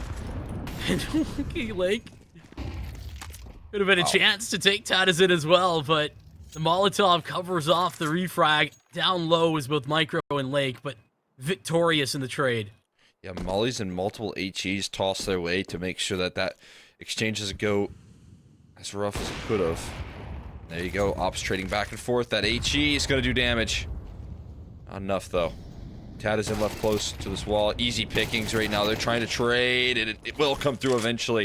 A 1-for-1. And the Ops steps out continuously, but Seb has coverage. Look at this from Landon. He can't escape. And now Moth, rocking that secondary, has to save the day. And get spotted. That's brutal right there on the fadeaway, on the retreat. Just a little bit of vision granted here. So now his position revealed. Noted, known. Normally, what do you do from this point? You know, you talk about some of those low HP bars, and he's going to get a swap over to the rifle at the very least. Has a Molotov. He's going to have to... Oh. He got creative, and he has another one in his pocket, but... That'll do.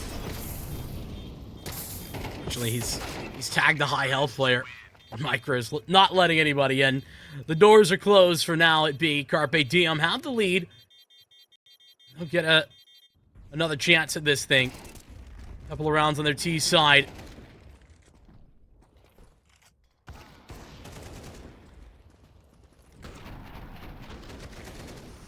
This is a nice round in that I think Carpe Diem do a great job of taking advantage of what they're given. Once they start to get those opening picks, once they get catwalk control, they're really aware of how lasers are trying to look for re-aggression, look for map control, and catch them.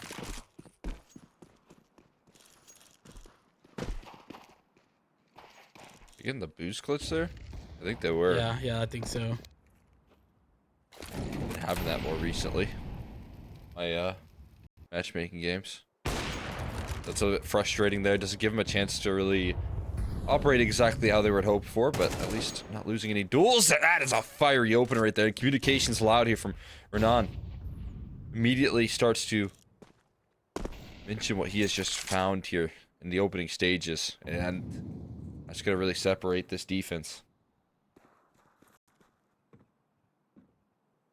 Lake missed an opportunity early up in top mid. Wiz has climbed back in. Lake is solo on B with the op, and great find, but Wiz doesn't get the confirmation. Just a tag. Molotov doesn't do the damage either to Tadazin, who's low. Thanks to the off shot through the edge of the door. Something needed right here and now, and it's Micro up close.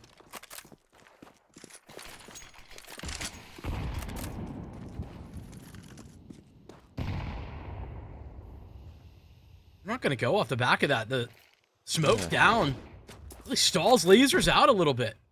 It feels like in this 4v5, they're still running into walls at the moment. But this is good news. At least they've separated these A defenders right now. Wiz has got a lot of heavy lifting to do for another round. It's AWP here. 15 seconds though, man. That's not a lot of time left here for things to go wrong. Counter flashes immediately disrupt.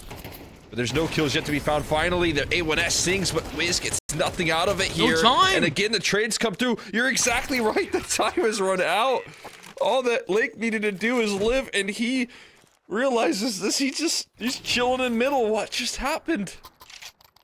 That late smoke on Cat, that's actually what happened. Laser elect not to go through it, and it drops into, I think, like 38 seconds or something like that. And then, I mean, they're walking up Cat at 9 seconds here. 8 seconds, yeah. Yeah, there's... What do you do? I mean, Micro just getting that one kill. He gets two, but he gets the one, and that was all that was required. It sets just a minor bit of hesitation, and doesn't it? And that's all that was necessary. Setting a tad bit of hesitation. I mean, same result here. Same opening duel, 4v5 once again. This time they're looking to not make the same mistake they did last time. And Tadison might just lay claim to it straight up. This is essentially round over with Micro down. Could have made an argument with a chance at that one, but Micro lost all positioning at long as well as it beat those opening picks down mid. Yeah, I think Lasers kind of focus in on the fact that they had such a fantastic B hit ready to go, the opening pick and everything last round, and it made it a little bit too complicated.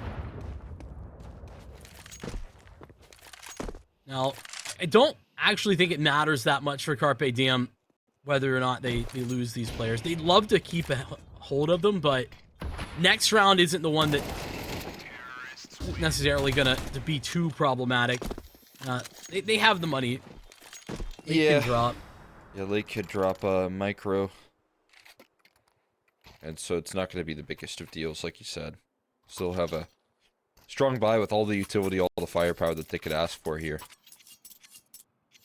This is now the second time that Carpe Diem have a map point. Or two, actually. Series points. So third time's a charm. Yeah, exactly. This is number 3 here. We'll see if they can complete the mission. Started off both of these defensive rounds with a man down. Oh, they're lucky to still be rocking it. That's just not a re-swing that Wiz can be making. Not at 15 to 14. Out of lifeline. Didn't take it. And I just don't know if they can sustain these constant man down situations here and double it now. So many of these rounds starting off so poorly here for Carpe Diem. See if they can save it. A kill like that. There's more around the corner here. It's at least going to be equalized here, but again, you've sacrificed the B-bomb site for that control. Have you? Tinder's here. And a 1-for-1. He's kept it even, numbers-wise. Not a bad idea. It's Carpe Diem going to get back into the mix, but a smoke up. Hoping that Seb's going to run through, but Seb's not interested. He's waiting for Lake. Work smoke outdoor to provide some coverage, and they're going to walk through it. Hand in hand. Carpe Diem move. Renan on big box, and he's got the crossfire. Landon with an op, though. Might not be ideal. Landon swings in. Seb still alive somehow, and now alone. 1v2. Hit in hand. HE as well. Doesn't even need to get out of the smoke. Renan's and shuts him down. And Lasers have pushed this to another overtime. 3 series points are not enough, Cole. Yeah, this is, again, big breakdowns here. Everyone's trying to end this game here for Carpe Diem, but no one's on the same page on how to do it. And that's 3 rounds in a row in which you see Lasers get off with a man advantage. Yeah, and I mean, that's an experienced player in Wiz that you just don't expect to make that mistake at 15 to 14. So eager to get something going here with this AWP, and not gonna happen. 2 repeats there. You got away with 1. They don't give you another. Lake steps out there. It's actually Wiz that finds the kill. Lake was watching lower tons, so big opening right there found, and this time Wiz is going to be the one to kick it off here. Once they got the pressure release of no longer being up against series point, they're back into the driver's seat here finally. It does feel like Lake is really trying to find impact with this op, you know. Feels a bit like it's a bit of a search. He's had a little bit of a struggle in these last overtime rounds. With Wiz delivering an opening pick, you talked about how important it was for Carpe Diem not to be losing members early. And here they don't. Flash play, could argue maybe unnecessary. Seb gives it away. Molotov to lay some coverage, but Wiz is saving the day again. and he's rotated over to Carr. This is going to be unexpected, but Moth back in the rifle and up to 32. Like, just keep on fighting forward right there. Smokes for the cross. Provide coverage. Easy does it. They've got catwalk control, man. They got a lot going for them right now on this T side. Bomb gonna be planted. Man advantage nullified now. WD1 looking to go one step further. Close angle, perfect flash, and 2 kills on a silver platter. Perfect little late round reaction right now. Man advantage nullified and then some. It's taken back here. Micro left a last man standing, but revealed with 38 HP and a whole host of problems at this point. So he looks to run around that corner. Well, he's made it past one of those problems. Is it planted for catwalk? Where's it planted exactly? It's long. Planted for long here. Chance actually the smoke to get the defuse on off. No, not gonna be allowed.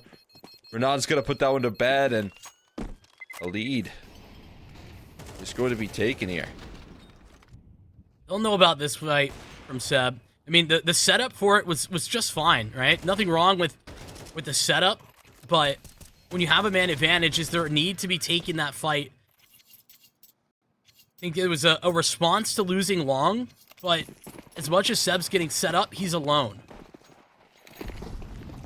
No refrag available. Lake is taking a ton of damage to get into lower tons.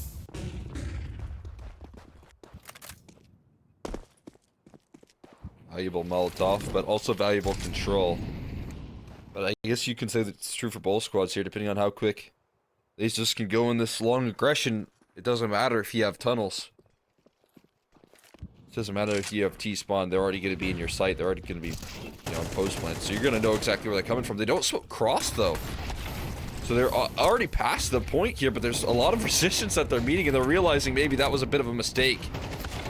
They gave them too much to work with here. Still, though, Moth is fighting back, and Renan does as well.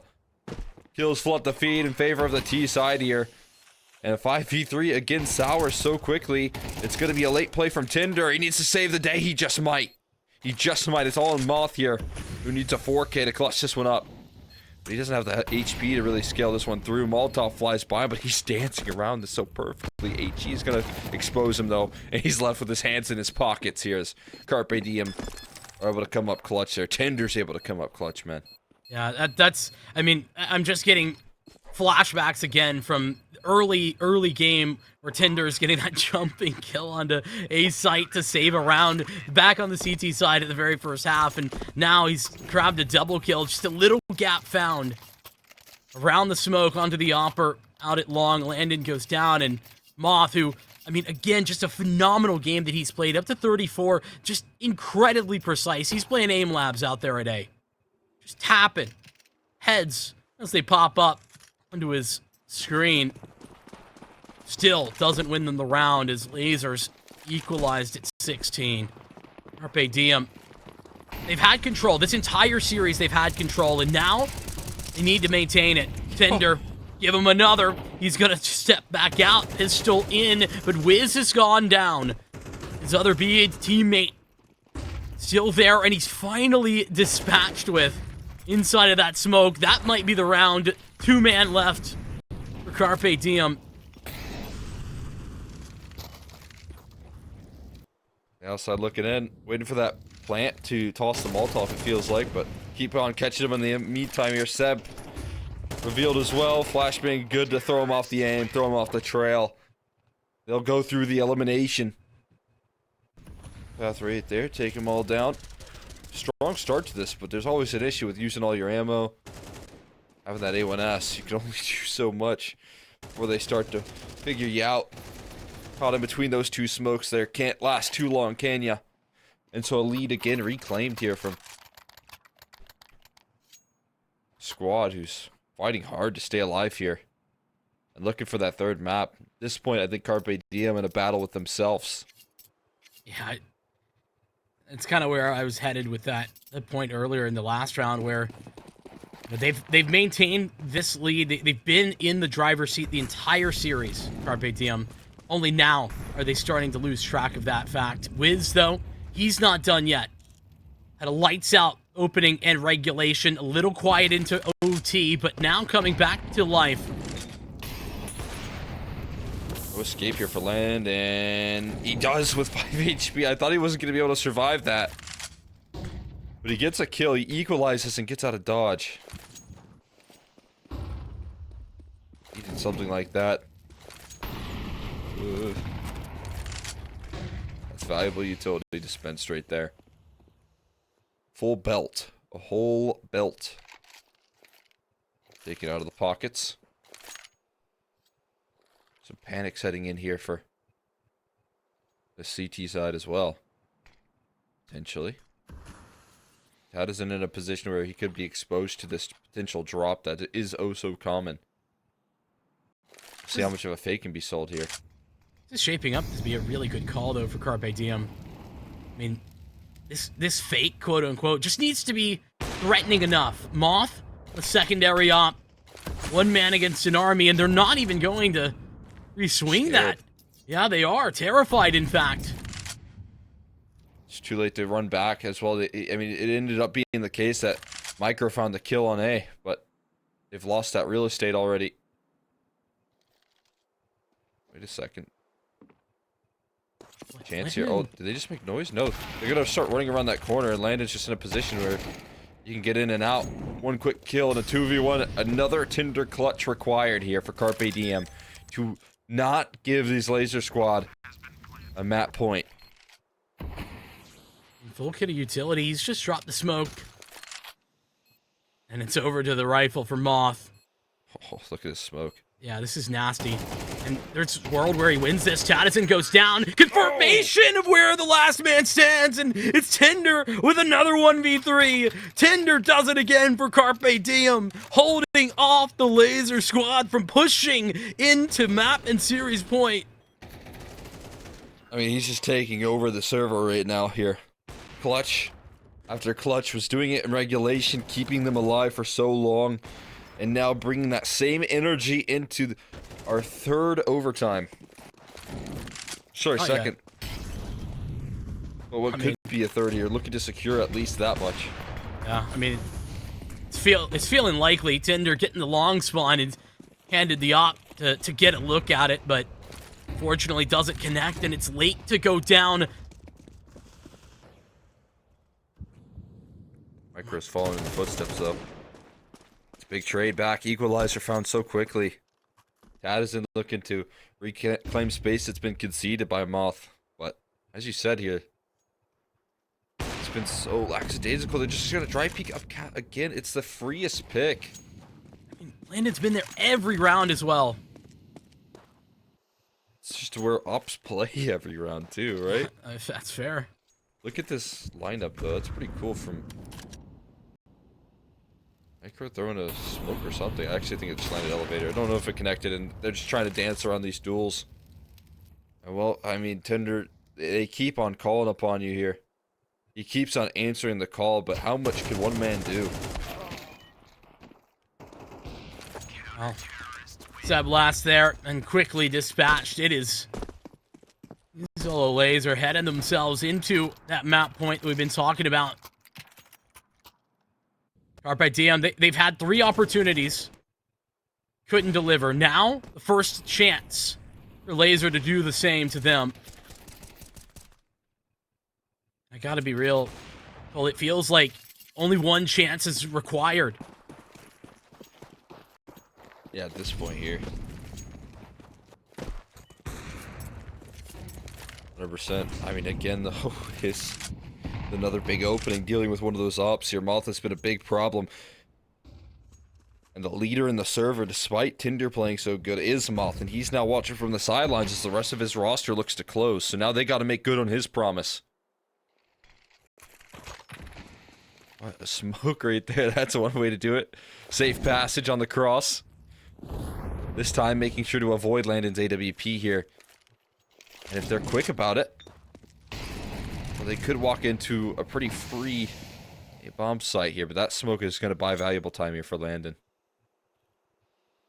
So has to keep his attention split. As you can see, man, both teams in a mind game. Trying to figure out what the right move is. LAZER, though, I mean, their commitment is towards long. They're going to hang on to that map control no matter what, regardless of whether this A hit comes in. It's going to be up to Landon. He wants to actually commit that direction, but it's it's the mid to beat. On with the recovered op. One shot, one opportunity that he's just had falls by the wayside. It's a 1-for-1 trade, and Tinder blinded. Trade frag required, and it is found. You might be seeing a third OT, but that is Tadison making his way through, equalizing the number. 7 whiz set up. It's not strongest post plant, but wait a second. He's got to wait all the way for this rotation. That smoke denying, and Wiz must hit shot right now. Oh, wait a second, Seb. He can make a move. He's trying to buy time right now. He needs to. He needs a shot to back it up. He just can't find it. It's not going to be today. It's not going to be the clutch here. Carpe Diem fighting hard, but it's fitting that it ends at the B side. A chance that they could have closed that one out in regulation on that B site. Missed opportunity, and then they miss it again here in our second overtime for Lasers to eventually lay claim to this thing here. A tough map for them, but they hung in there all the way through here until the finish line, and that's how they're going to be able to at least fight for their life here in playoffs. Yeah, I mean, the fact that it got to the double overtime, that's where I think Carpe Diem started to lose their touch. There was so much to love, so many good fundamental moments from Carpe Diem in regulation that just slowly unraveled as their series. Is, they've been consistent up against the teams just underneath where Carpe Diem are, and the inconsistency that we see from Carpe Diem over the course of this season and now in this series is exactly what is potentially their undoing. So I think Laser just need to keep up what they've been doing. Yeah, well, it's all laid out in front of us. The only thing we have to do is go straight into nuke. Cole, Vincent, take it away. Hi, Anthran. Good to have you as always. We're looking forward to seeing how this thing shapes up here for this deciding map here. Again, opportunities have missed here in front of them, but we'll see if they can save it here as Renanzen, again, looking to keep their pistol success a little bit more evened out here. Get the trades back and forth. Tadison keeping it level, but we'll see if they keep on swinging, they keep on fighting. Now, well, Lake certainly wants to do some more of that swinging. Has the dualies, to be fair, so the weapons for the job out towards door, but won't necessarily have the success initially. He's teamed up a little bit with Micro. Unchecked. Landon will get it done eventually. That was a bit of a scary moment, but it'll give Laser victory in this round unless Seb has a 1v3 clutch in him. We saw a couple of 1v3s, but those from Tender. Ultimately, though, given a 1v1 to begin with is a strong look, and now can recover whatever weapon he wants and has a flash to work with. But this heaven position should essentially be the round winner. Good sort of deal here. If not, for Tadison to just do it straight up as well. And he will. Things nice and easy. Sure things don't get out of control whatsoever. As good a game as Tinder has been playing, I think there's a big missing piece right now for Carpe Diem across the series as a whole, and that's Lake. I mean, for the vast majority of this ECL season, he's been a very bright spot on Carpe Diem, and that you can't expect him to have those types of performances all the time, but I think that he has been a piece missing and needs to be coming alive now. Just don't think he has ever consistently showed us, like, because he has flare-ups where it's like, okay, there's the Lake we know. He gets 3 entries and does a great round here or there, but consistency has certainly been missing, which is kind of a surprise for me. Look at the stack. I love that. Addison does not. He's not a biggest fan of Stack as you are there. For good reason. Forgot I got rolled. And Micro might might just walk away with the Galil, but also could just do a little bit more damage. You know, play to trade off of these lesser weapons, though. Yeah, he's about to get shot in the back by Renan. Unfortunate.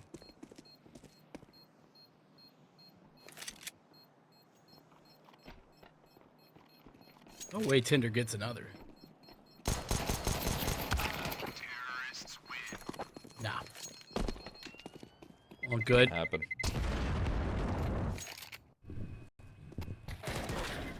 Yeah, I think that for me, continuing the idea that I think Carpe Diem are going to be mostly playing against themselves in this game, continuing, because just think about the mental toll that game had to have had.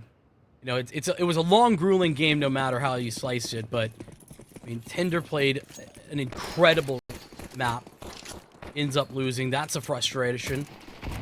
You know, big clutches there towards the end don't go your way, and then losing a bunch of opening duels as well. Yeah, and for me, it definitely feel like, you know, the work that he did in terms of the clutches as well. Like, so consistently delivering in that front. And then for it all to kind of get nullified has to hurt a little bit. And, you know, if it buys time here for late to get involved a little bit more, if it buys time for the rest of this roster to start singing, it could be exactly what the doctor ordered here. Laser making their way some C smokes across into secret. It's pretty much everybody. Only one player going to be left top of T roof, and that's W1. Otherwise, they've crept deep up to Lake. He's dropped the smoke down at their feet, but I don't think that's going to be necessarily respected. There's another HE to break that smoke open if they want to. But no, respected it will be.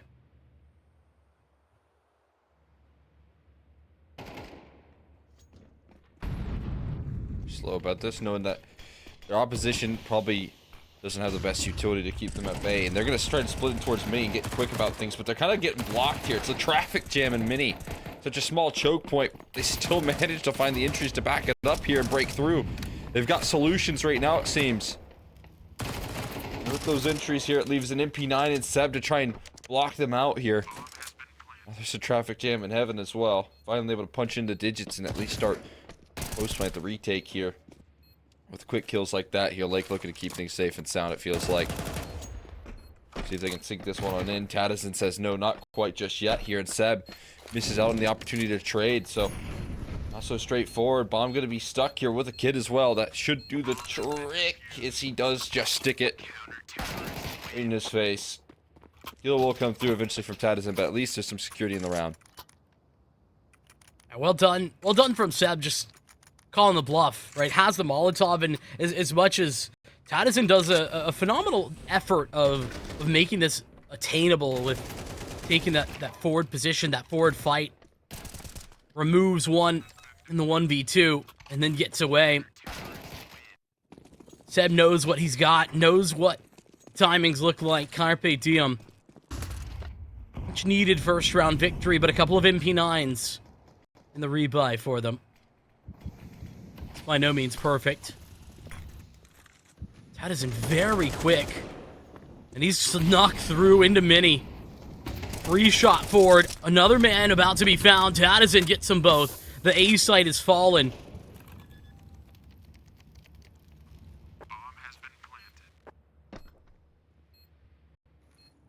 They got their head in the game a little bit here. Big clutch coming through. They've got to pull a nasty retake off here. Don't envy them. I don't think they're going to give it much of a go past that point. Not interested in sending their life down the line for that. Understandably so. So a save called in, and lasers, they don't stay down for long. Watch that last round float by them. Say unlucky. You got a smart ninja or stick defuse. Bounce back with a quick A play, knowing that they're going to be weakened a little bit in terms of the economy, and they strike back and they fight back quick.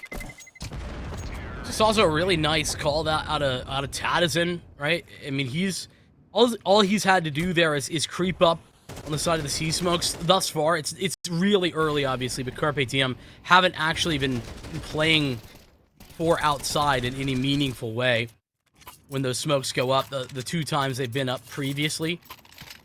And that was, I think, information gained when Laser 4-man walked through into secret, then came back for the late A hit. So whether it be off that information or just a call with some risk to it, Tadazin walking up and just creeping into Mini with nobody looking for him it's just phenomenal, and it really sets a tone that makes life difficult for Carpe Diem, because they're going to have to be a little bit more cognizant of that in the future.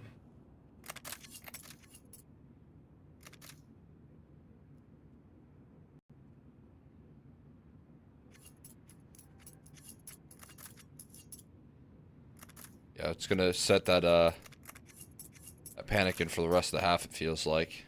Always having to give some extra resources towards A early. You'll feel the need to with the amount of damage that was done right there. It's gonna be a problem that they have to figure out quickly here as the outer yard aggression comes through. Great flashes into a better opening here. Late given some tools to win this round. Now a little bit of faith placed into him. But just as quickly as it starts here, it's equalized. Yeah, and that's I mean, thinking about last round and what happened in last round, I think that's a response that Carpe Diem be understandable for. Instead of allowing a lot of space in the yard, they're going to take that back pretty aggressively. Wiz falls for the trouble, though. But look at the amount of damage onto Laser. Non-Artisan, they both take a bunch of damage. And so as much as Tinder and Seb have MP9s, that's 1 bullet required from either of those now at any range.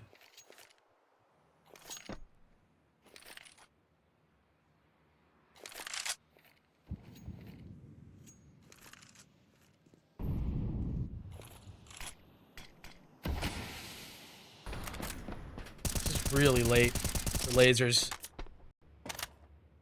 Fortunate the micro doesn't actually catch that spray, but 30 seconds is now passed as they creep down secret. Still a lot of utility to get them into the site proper, but look at how stacked up B is. Doesn't matter if they go A, though. Lasers have made this play perfectly. Put in the problem here big time. 1 quick kill on in. You have to start the retake here, and again, this retake's not easy. Already seen. Struggles to get past them. A small HP advantage at least, though, that they can lean on. W1 kind of revealing himself. Flash is great, and Seb with the MP9 is even better. And it now puts it on the Moth, but they just don't have enough health. He's going to get blasted pretty easily. And that retake flows quickly.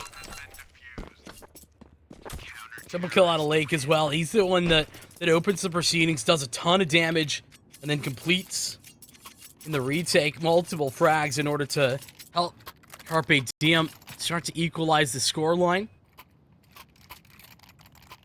Continued bomb plants for Laser is certainly helping them out. Keep the pressure up, though.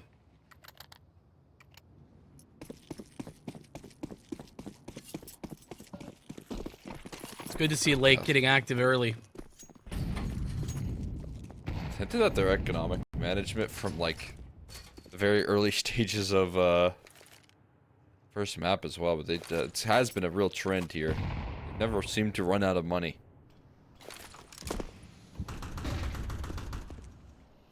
There's 100% such a clear asset. Gives you a lot of runway to make errors as well, or rather makes those errors a lot less troublesome because you don't get punished nearly as hard. That isn't. Sneaky Snake has made his way in through the Sea Smokes and gotten across. W1, just a single frag for him, but he's opened the door for Laser to get down onto the B site potentially with the opening kill down ramp.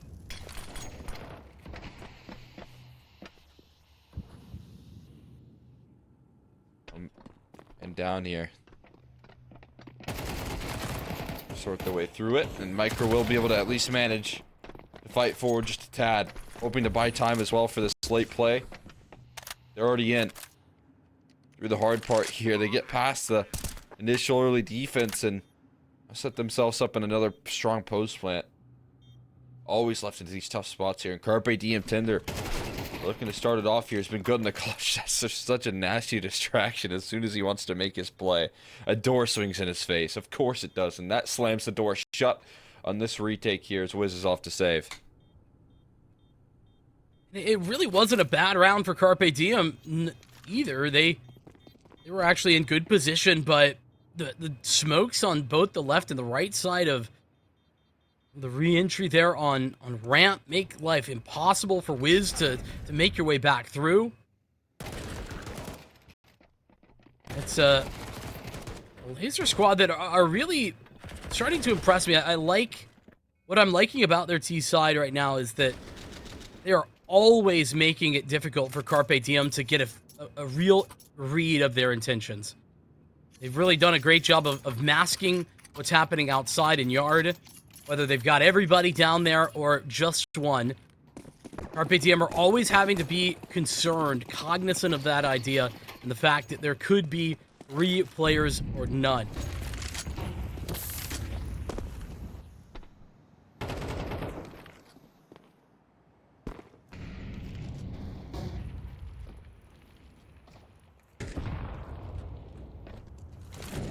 Crunch time.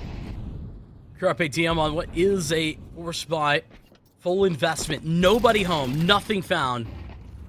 It's Laser. End up losing their one player on top of T roof. Now, who put Micro outside with a CZ? Who did that? Not necessarily fully thought through there, it feels like. That causes his quick demise here, but still holding on pretty strong. In the meantime, a nasty crossfire to tear through. They actually traded somehow advantageously to maintain themselves a good spot here. But with low HP, it does make the challenges still prevalent.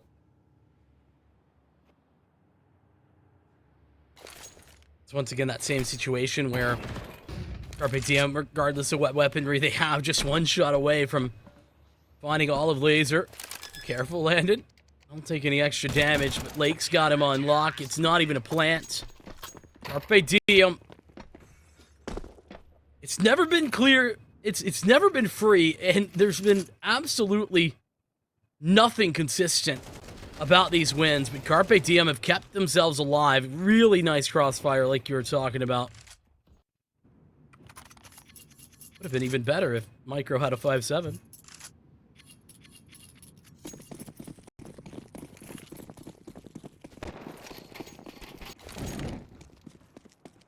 And even more work. Gotta take your victories there. Got another round to add to the tally. Micro with the E250 this time. Starts things off well. Takes an early pick. They're down the vents, which is a big goal here, I think, for this team. To at least make it into some safe positioning, but bomb plant here in a man-down situation with lesser weaponry. They gotta fight hard to make this round work. The good news is, for Lasers, that Carpe Diem are actually quite disjointed initially. They have to take a lot of time. I'm already a third of the way ticked in getting prepared to go for this retake. And W1 making life difficult. The Molotov not spreading, and oh, fortunately, Lake will take him out. 2 left, but both of them inside a vent.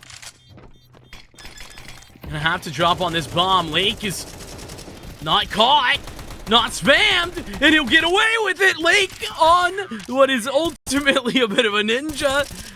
He's getting spammed away, and nobody can deny. Carpe Diem win the round. An absurd fashion to do so, but they get it done. That's all that they needed right there. Someone to finish the job. Another diffuse right in their face. That was Get again up the close. problem of, I mean, pixels away. But I mean, the fact that every round looks like this, where it's like if you win a round, it's gonna be a late round defuse, is not. It's just tough to sustain that on a CT side. Ooh, what a nade from Seb. Fortunately, he's been on the MP9 literally the entire map, I think. It's just not the weapon for the job.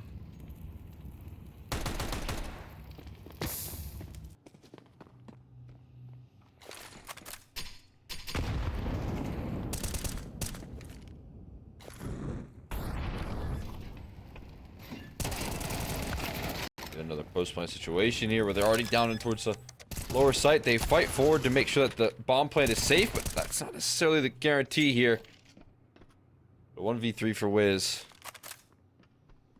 They're able to knock this team down a little while here, but they just don't stay down for long, do they? Now, the consistency with which Laser are getting down onto B, or at least threatening to be, is once again, I think their biggest success factor in this game thus far. Whether it be Yard, where they were having success before, right now these last couple of rounds really been exposing Ramp a couple of times, or getting down Vent. It's all aspects leading to the same conclusion that Laser threat no matter where they're at.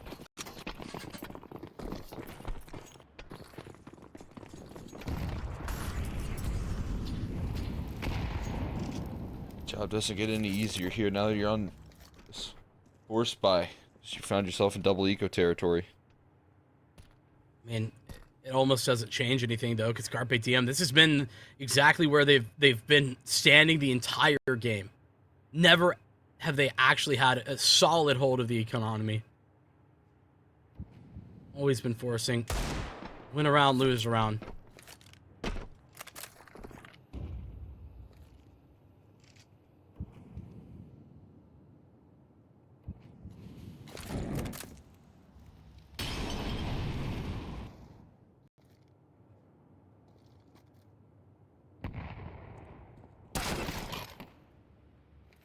Pick right there.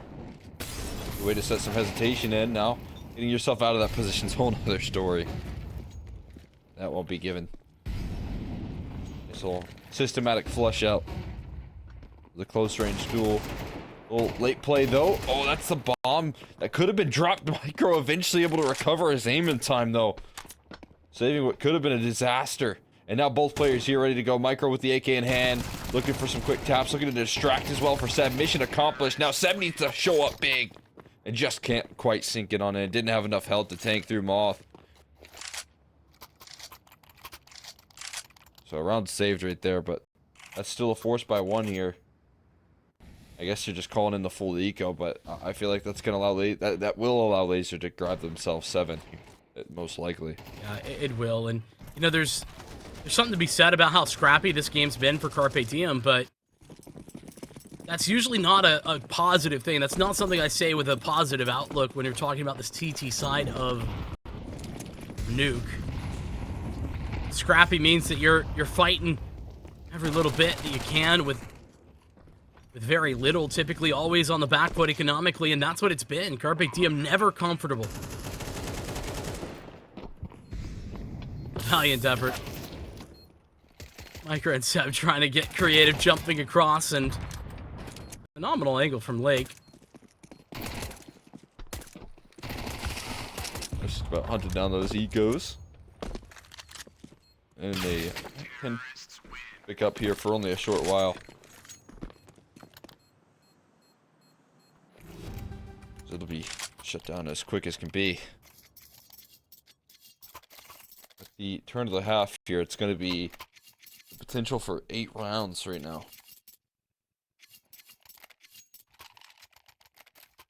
And that's why this scrappiness is a problem for Carpe Diem. Meantime, every time Laser get a bit of a reset, force a force buy, that's another chance for them to just build up round bank.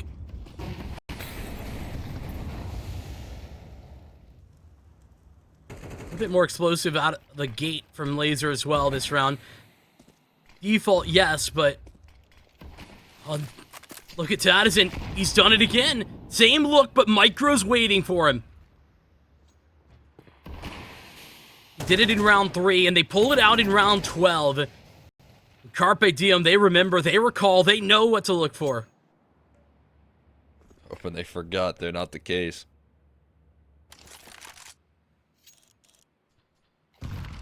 Still, why isn't aware?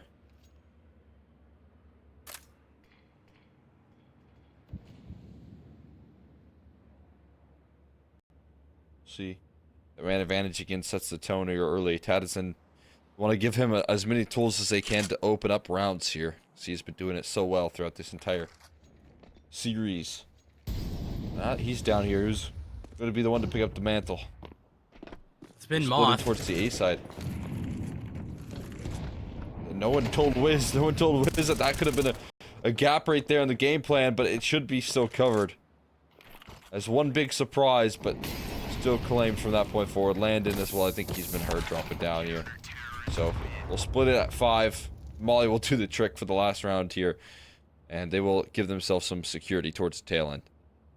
Yeah, no bad halves here, right? I mean, Carpe Diem, they would have liked to get a little bit more. Never want to lose a CT half, but considering how difficult Laser made this, they'll be happy to get away with 5. Laser, on the other hand, in a good mood, certainly, off the back of a 7-5 scoreline for the T side.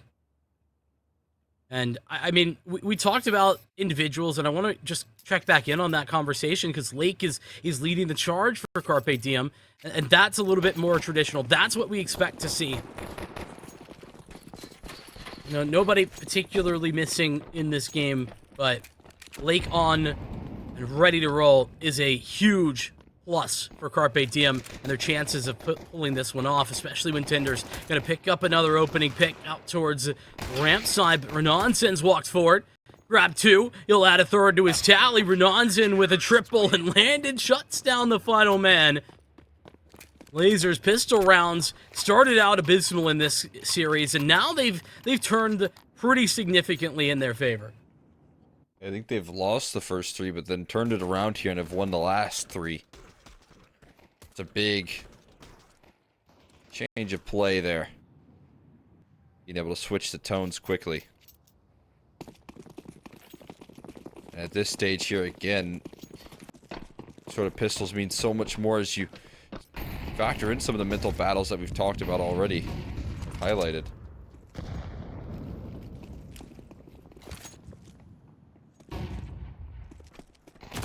Bang to get him out. John. Easy pickings. Shoot through this one. What is your preferred eco strategy on nuke, Cole? Like, you're on eco, right? When I watch games, I really like to see someone with the deagle just go first and probably die, and the next person picks it up. Yeah. And then the next person picks up the deagle and they try their luck. I like that one. When I play, vent diving is fun, because then I think you can get away with that a lot more versus noobs. You know, sometimes they don't know how to stop it. That's true. There you go. If you're looking for some advice in your game, vent dive. Yeah, tips from season 36. I am winner. Cole Extra McKenby. That's me. Forget it. I mean, you didn't bring it up, so I had to, you know. Gonna round up here for Carpe Diem. 3 MP9s in the laser camp. Oh, and Tadison, if he'd committed to that fight, might have had a little bit of a free kill into a micro, throwing some utility. Flank coming in, and W1 runs over Wiz. Seb will recover. Fortunately for Laser, this is still not a round over. Not even close to it. Man advantage found. Micro in a pretty good position. Bomb could be planted, though. It will.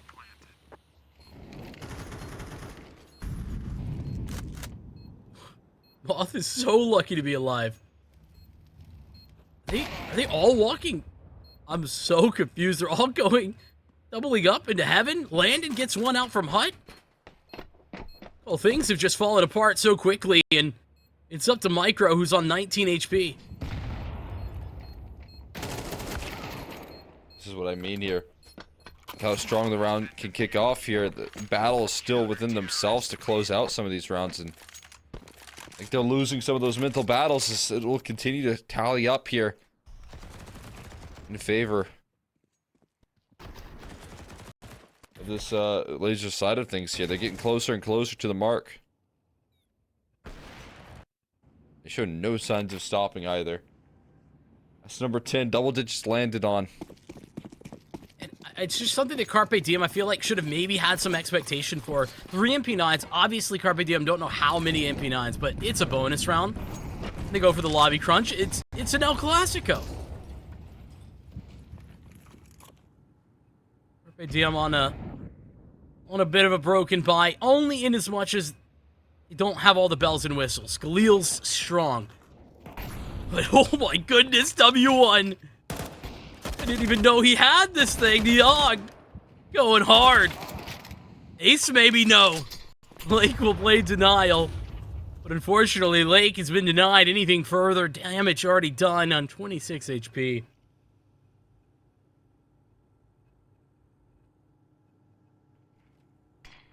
This sort of round can feel like the beginning of the end for them as well, man.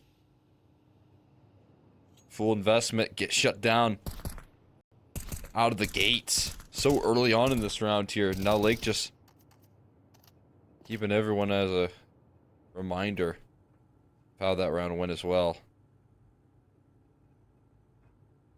You know, I really like the AUG deep on ramp 1 or 2 rounds on a CT side as well, because it's just, you know, you play differently as if it's an op, but then the AUG really farms when you're throwing yourself at it like that.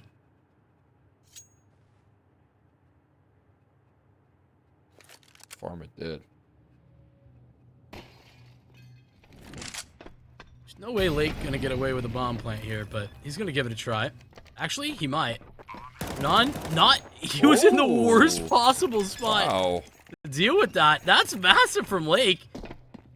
This game, I mean, listen, it might still be a loss for Carpe Diem, but that plant, here's the difference that it makes. It's now a, like, toss everything you got at it round with basically nothing to hope for to a real buy. Exactly. Yeah, I mean, that's a massive difference maker right there. That means so much in terms of opportunities to actually fight forward here. And around that already felt like there was going to be nothing out of it. To manage to make something work is of high value.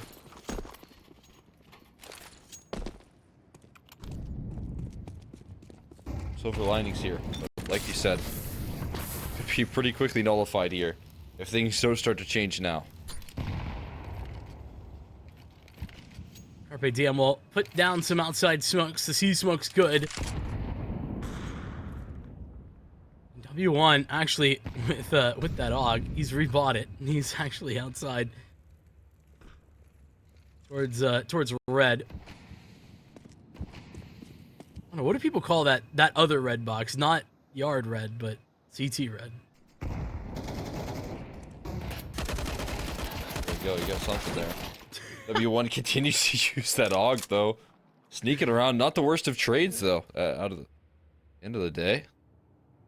Managing to make it work a little bit.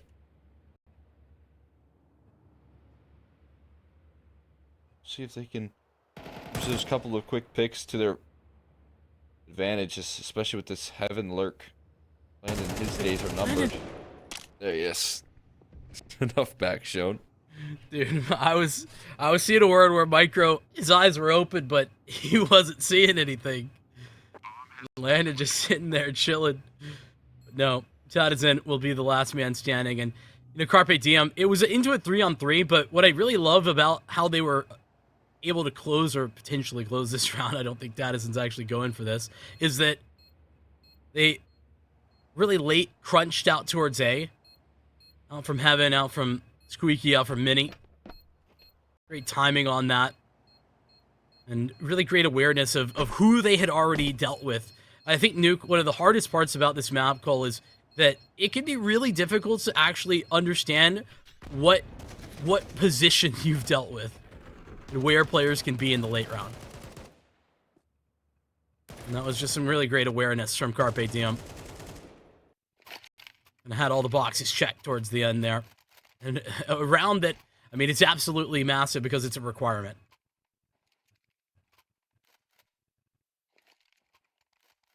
Got afford no mistakes and McKinney right there. As you said, a requirement and kind of capitalizing off of that lifeline we just talked about in the last round as well. So, you know, a lot of credit right there, Lake, managing to make the best of a worse situation here in the 4v1. They take that here. Still, investments are good though. No AUG in play, but a lot of tools that you can use. Tinder. Some of the money right there. Both nearly finding it. And Tinder's actually the one, believe it or not, who's going to win that one out. Diligent on the spam right there.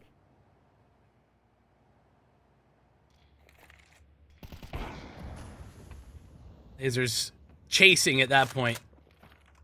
Looking to reclaim some area lost through that spam. Don't know how much space taken over towards the ramp side. The bomb has just been dropped out in the open. Runan's got one. Addison with a 1-for-1 trade. Keeps Carpe Diem a little bit ahead of the curve, but not by much, especially, okay, as they go down B. They saved, essentially. Seb, low HP. The hop of Landon now is, fortunately, not typically the tool for the trade at this moment.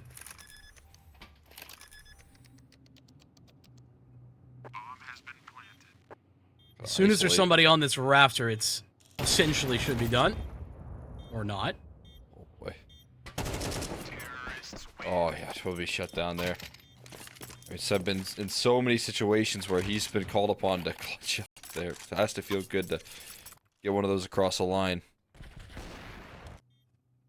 Especially when he's got 2 HP, and I mean, this is nightmare fuel for ADCS player. You're like, it's a 2v1, you're set up, and you're the 2 HP guy, and you don't get killed. Oh yeah, and then you miss the trade, and you know, if you lose, it costs you the game. Yeah. That is nightmare. And it's all your fault, then you're cut from the team. Yeah. Fully Wait, avoided. is that just me? Rip. Oh man, yeah, maybe a self-report there.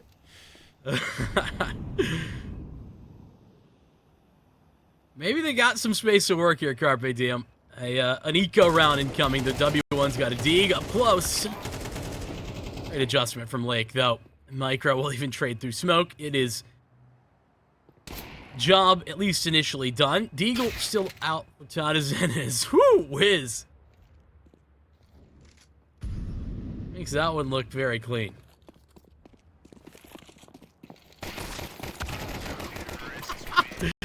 Oh, Moth. Wiz, I mean, Wiz has been stone-faced all series long. He cracks a smile at that one. Should. And I mean, I think what they definitely need is some smiles on their faces right now. We talked about the frustration that has been set in that last map, and how it started off just as frustrating. But being able to just give a little smile, have a little bit of fun in this situation is a big deal. They have not been having too much fun here as of recent. Being still deadly serious, though. Smiles on the face, sure, but you gotta be able to deliver. It's do or die. It's playoff time, and quarterfinal on the line. W1, he's got another one. W1 this half has been an unstoppable force.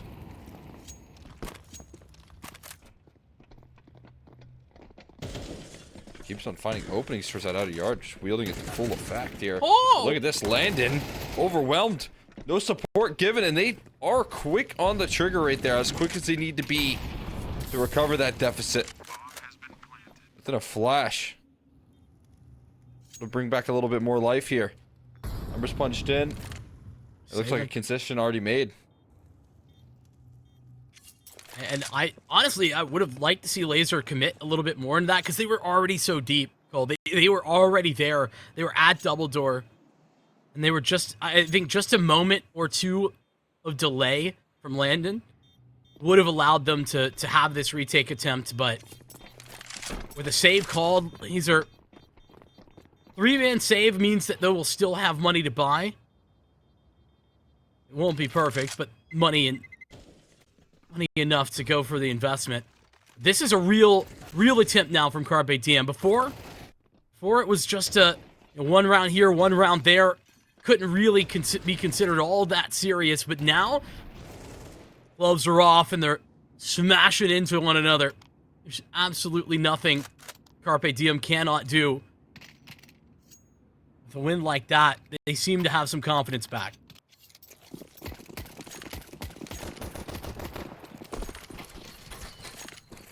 They should. Deserved confidence here. Finding consistent success. They're just 2 rounds off of pulling a very similar comeback off.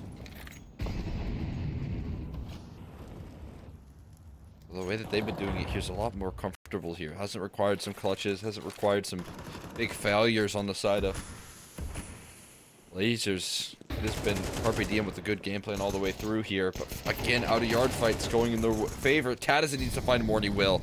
Doubling down here is big. He's got the only, or one of the only rifles here on his squad, and the fact that he opens up with 2, it's going to create so much chaos. Still kicking. He's still alive. He's playing behind the Molotov as well.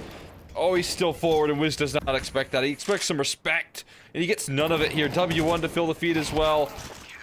And it's just a tragic way to see them fall here in this sort of round. Shut down, and that's the way Laser's going to find themselves 12. Tragic maybe, but honestly, expected when you talk about the Tadison gameplay that we've been watching all game, both here on Nuke, previously on the Dust 2. He was a big part of that. It is a triple kill out of him. Continuation of W1 and his incredible game outside in yard and towards ramp.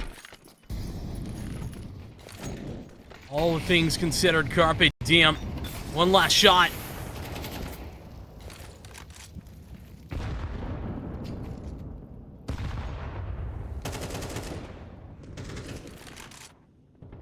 See if they can hold him at bay. I mean, that's a big task right now. As you said, I think the players have heated up a little bit too much. Tadison keeping that consistent form here.